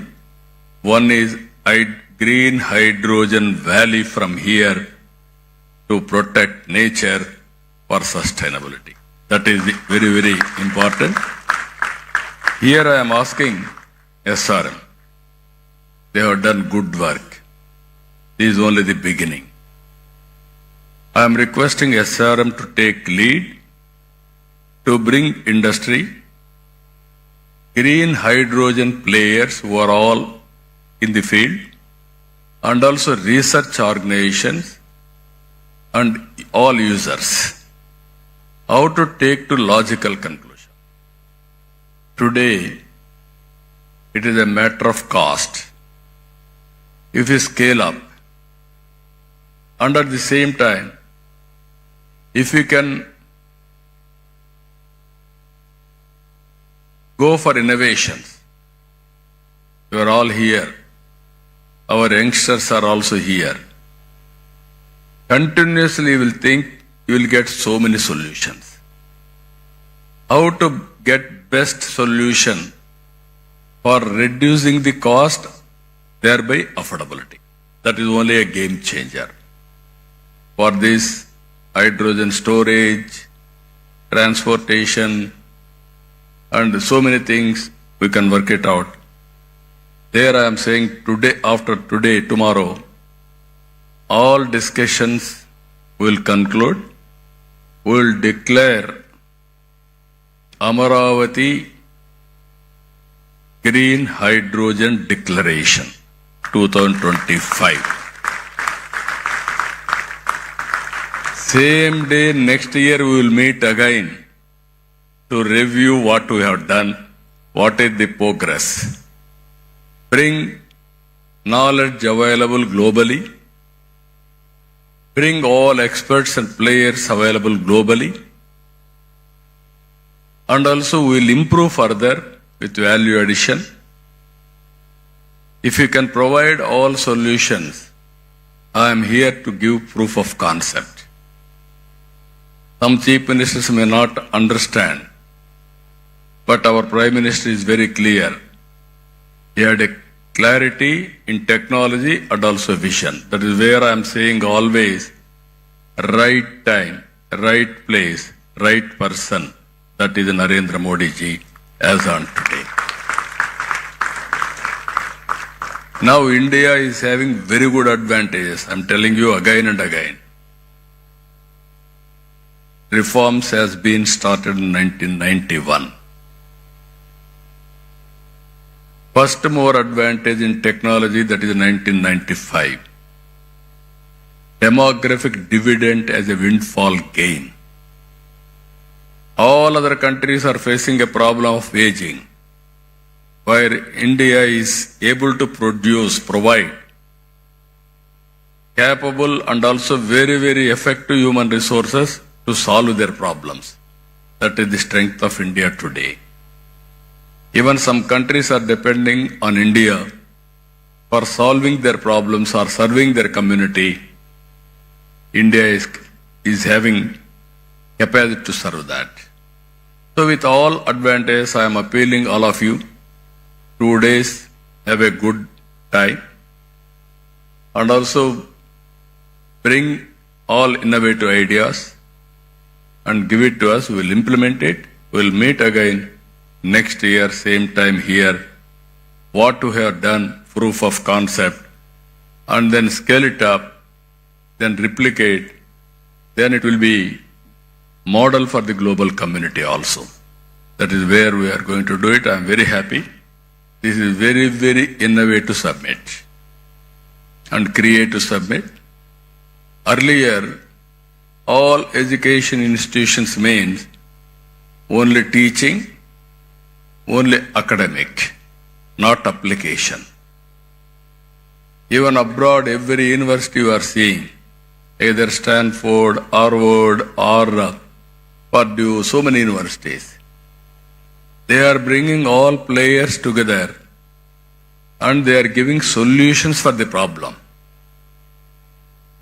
We have spent so much of money, but always you have to keep it in mind. What we learn has to be used for outcomes. If you provide a proof of concept, then it is a reality. Otherwise, it is only a theory. Then you have to train again for providing proof of concept. Now in India also we are changing our approach. Our universities are doing very well, either IITs or universities like SRM and other universities are doing very well. I wanted to make Amaravati as an education hub for global knowledge. That is what I am thinking to promote here. SRM is here, WIT is here, SLRA has come, even BITS Pilani is here, Amma University is here. I wanted to bring other universities, globally the best universities. I am asking all universities to focus 3-4 subjects. Bring industry, research organizations, give a solution for the problems. Solve the problems. Then prepare use cases. We will adopt it. We will take forward. That is how all universities I want to use for solving the problems of the society what we are facing today. I am very happy. SRM has taken lead. Even other universities are also working in that direction. We will encourage all universities who are all working in this direction and make use of their services in the near future. So, with all these things, very, very important subject, critical subject. Future is only green hydrogen. It is a game changer. How to take logical conclusion? One is affordability. Second is cost effective.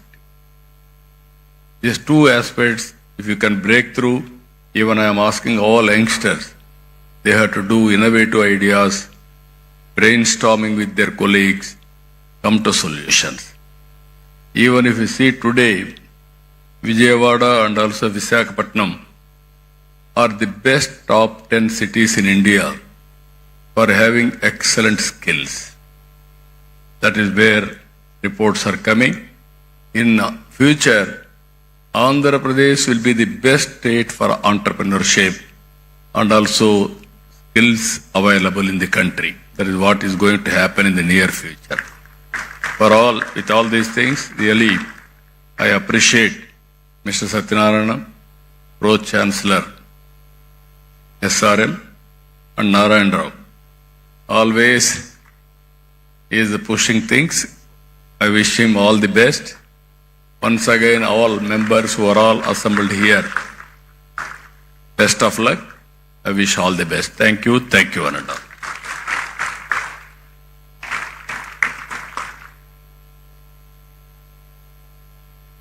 We are immensely grateful for having you here, sir, and for sharing your vision of positioning Andhra Pradesh at the forefront of the global green hydrogen revolution.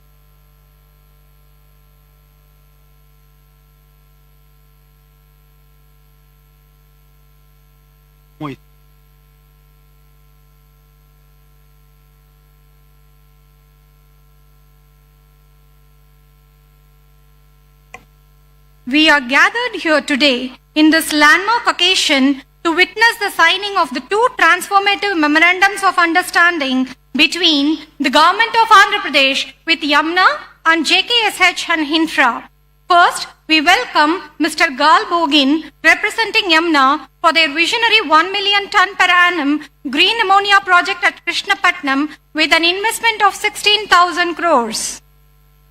Next, we are honored to invite Mr. Tomoho Umeda, representing JKSH and Hinfra, for their ambitious project at Machilipatnam, comprising 150 KTPA green hydrogen and 600 KTPA green ammonia, with a massive investment of rupees 35,000 crores. Together, these initiatives are expected to generate approximately 10,500 employment opportunities, reinforcing Andhra Pradesh emergence as a global hub for sustainable energy innovation. These projects are being facilitated by Dr. M. Kamalakar Babu, Vice Chairman and Managing Director of NRED-CAP, under the guidance of the Energy Department, Government of Andhra Pradesh. Let's now proceed to the ceremonial signing of the MOUs, symbolizing a shared commitment to clean energy, economic development, and the global collaboration.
We kindly request Sri Nara Chandrababu Naidu Garu, Honorable Chief Minister of Andhra Pradesh, to felicitate Dr. V.K. Saraswat, Honorable Member, Niti Ayog.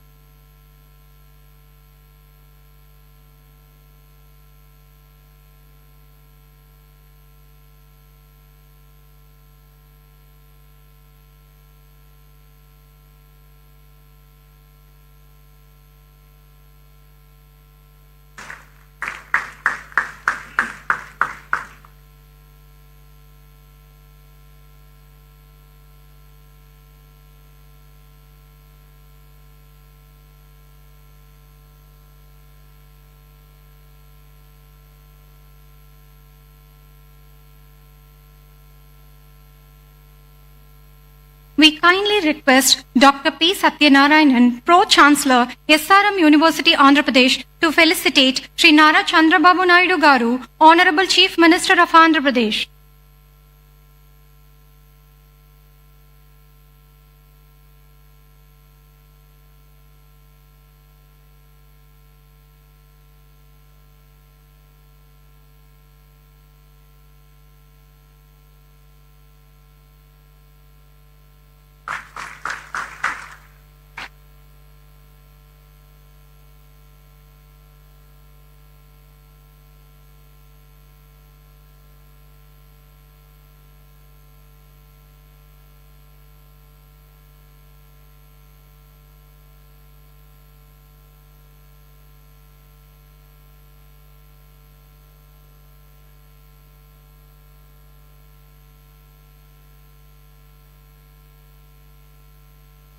we request Professor Satish Kumar, Pro-Vice Chancellor, SRM University, Andhra Pradesh, to felicitate Dr. Chandrasekhar Pemasani, Honorable Minister of State for Rural Development and Communications, Government of India.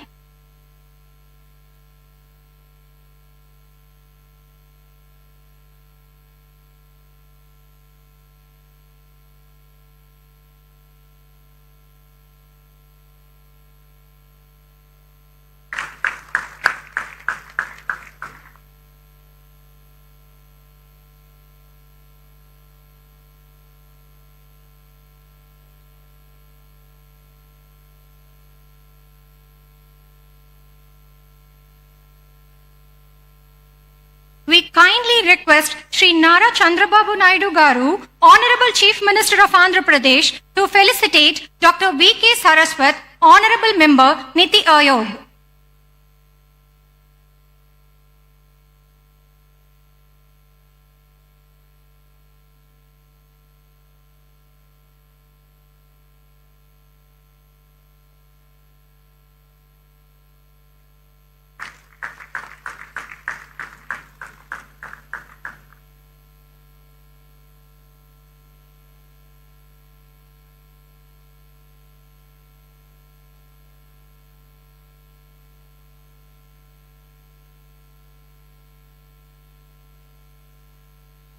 We request Professor Satish Kumar, Pro-Vice Chancellor, SRM University, Andhra Pradesh, to felicitate Dr. Sujit Pillai, Finest F. MNRE.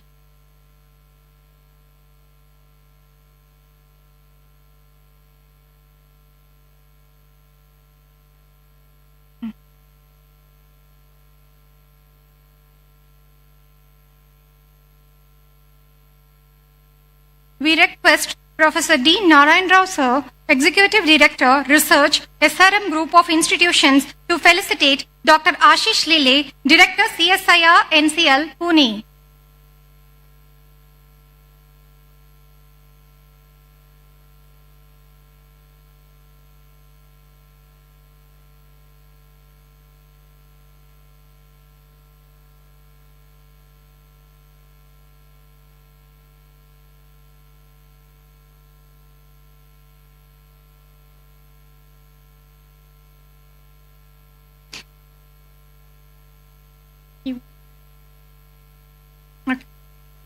We request Professor D. Narayan Rao, Executive Director, Research, SRM Group of Institutions, to felicitate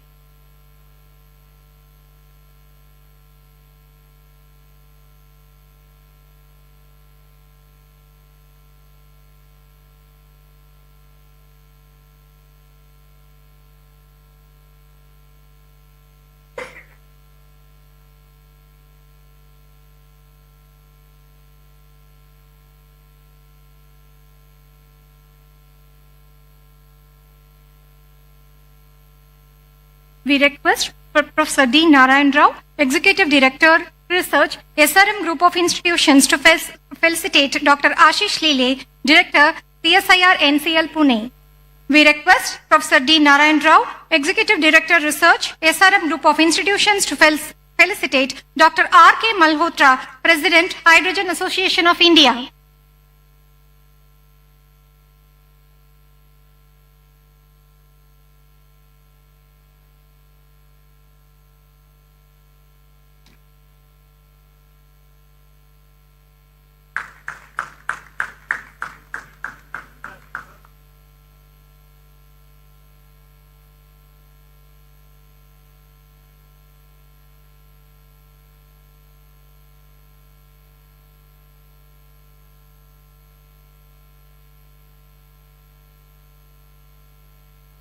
We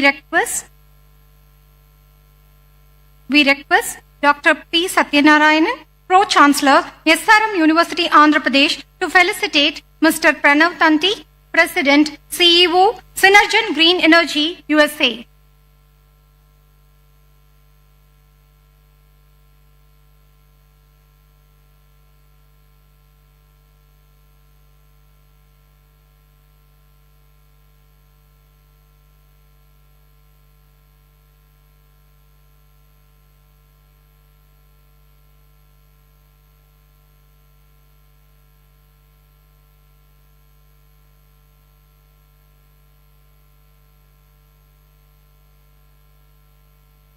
we request Dr. P. Satyanarayanan, Pro-Chancellor, SRM University, Andhra Pradesh, to felicitate Shri K. Vijayanand, Chief Secretary, Government of Andhra Pradesh.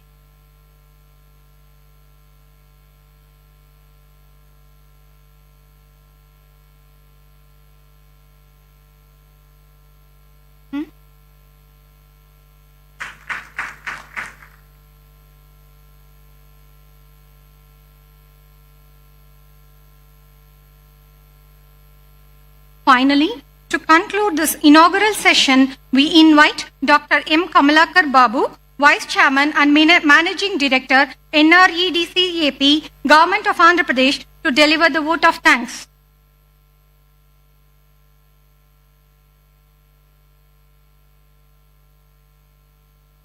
Sir, on the occasion of Green Hydrogen Summit 2025 today, it's my privilege and honor to deliver the vote of thanks at this landmark and inspiring inauguration ceremony. Sir, first and foremost, I extend our deepest gratitude to Sri Nara Chandrababu Naidu Garu, Honorable Chief Minister of Andhra Pradesh, for his visionary leadership and Swarna Andhra Pradesh 2040 vision, 47 vision.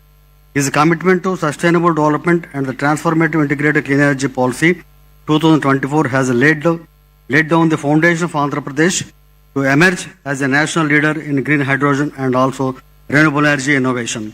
Under his guidance, the state is not only attracting massive investments but also creating ready employment opportunities for lakhs of youth. Sir, we are very happy to, sir, your good selves have announced that Amravati Green Hydrogen Valley Declaration, sir, where we work under your able guidance and will do the needful, sir. Sir, and also we are privileged to have Dr. K.V. Saraswati ji, Honorable Member, Niti Aayog, Government of India, with us today as the premier think tank of the Government of India. Niti Aayog continues to play a catalytic role in shaping India's clean energy and renewable energy roadmap. Our sincere thanks to Dr. Chandrasekhar Pemasani Garu, Honorable Minister for State Rural Development and Communications, Government of India, for his commitment and inclusive development and rural connectivity, and also he has given today an extensive insights in the field of green energy hydrogen summit, particularly for the benefit of the Andhra Pradesh. Sir, a special word of appreciation to Sri K. Vijayanand Garu, IAS Chief Secretary, Government of Andhra Pradesh, for his pivotal role in driving implementation of Andhra Pradesh Integrated Clean Energy Policy 2024. His administrative leadership and technical expertise in Energy Department has been instrumental in enabling the rapid progress of green hydrogen initiatives and fostering robust clean energy ecosystem in the state. We extend our heartfelt thanks to Dr. P. Satyanarayanan, Pro-Vice Chancellor, Pro-Chancellor for SRM University, AP, for hosting the summit and for his vision in making SRM a center of excellence in clean energy education and research. Sir, I will also extend my sincere thanks and gratitude to Dr. Sujit Pillai, MNRE, and also Dr. Malhotra, President, Hydrogen Association of India, Dr. Abhinav Thanti, President, Sujlan Green Energy, and also Professor Dr. Narayan Rao, Executive Director, SRM University, and also Professor Padasarathi and Sujit Kolluri, who has given a very good insights and also work together with our things. And so, sir, to all the CEOs, industries leaders present, thank you very much for your commitment and to innovation and investment in Andhra Pradesh green hydrogen ecosystem. Your collaboration is vital to achieving our ambitious targets.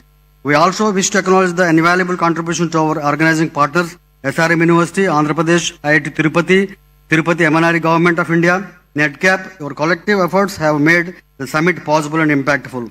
To our sponsors and industry sponsors, thank you for your generous support and belief in your vision, sustainable future powered by green hydrogen. We sincerely extend our gratitude to press and electronic media, whose relentless service to and also main pillars for the dissemination of the information to the entire state and country. We also express our sincere thanks to CMO officials and the district administration for their time guidance to make this program successful. Finally, all the professors, students, esteemed guests, volunteers and dignitaries present here today, thank you for your enthusiasm dedication and participation. Your presence marks the beginning of a transformative journey toward a greener tomorrow. Let us carry forward the momentum to today's inauguration, fostering deeper collaboration, driving policy innovation, and catalyzing strategic investments as we collectively shape the future of green hydrogen in Andhra Pradesh and beyond. Thanks everybody. Jai Hind, Jai Andhra Pradesh.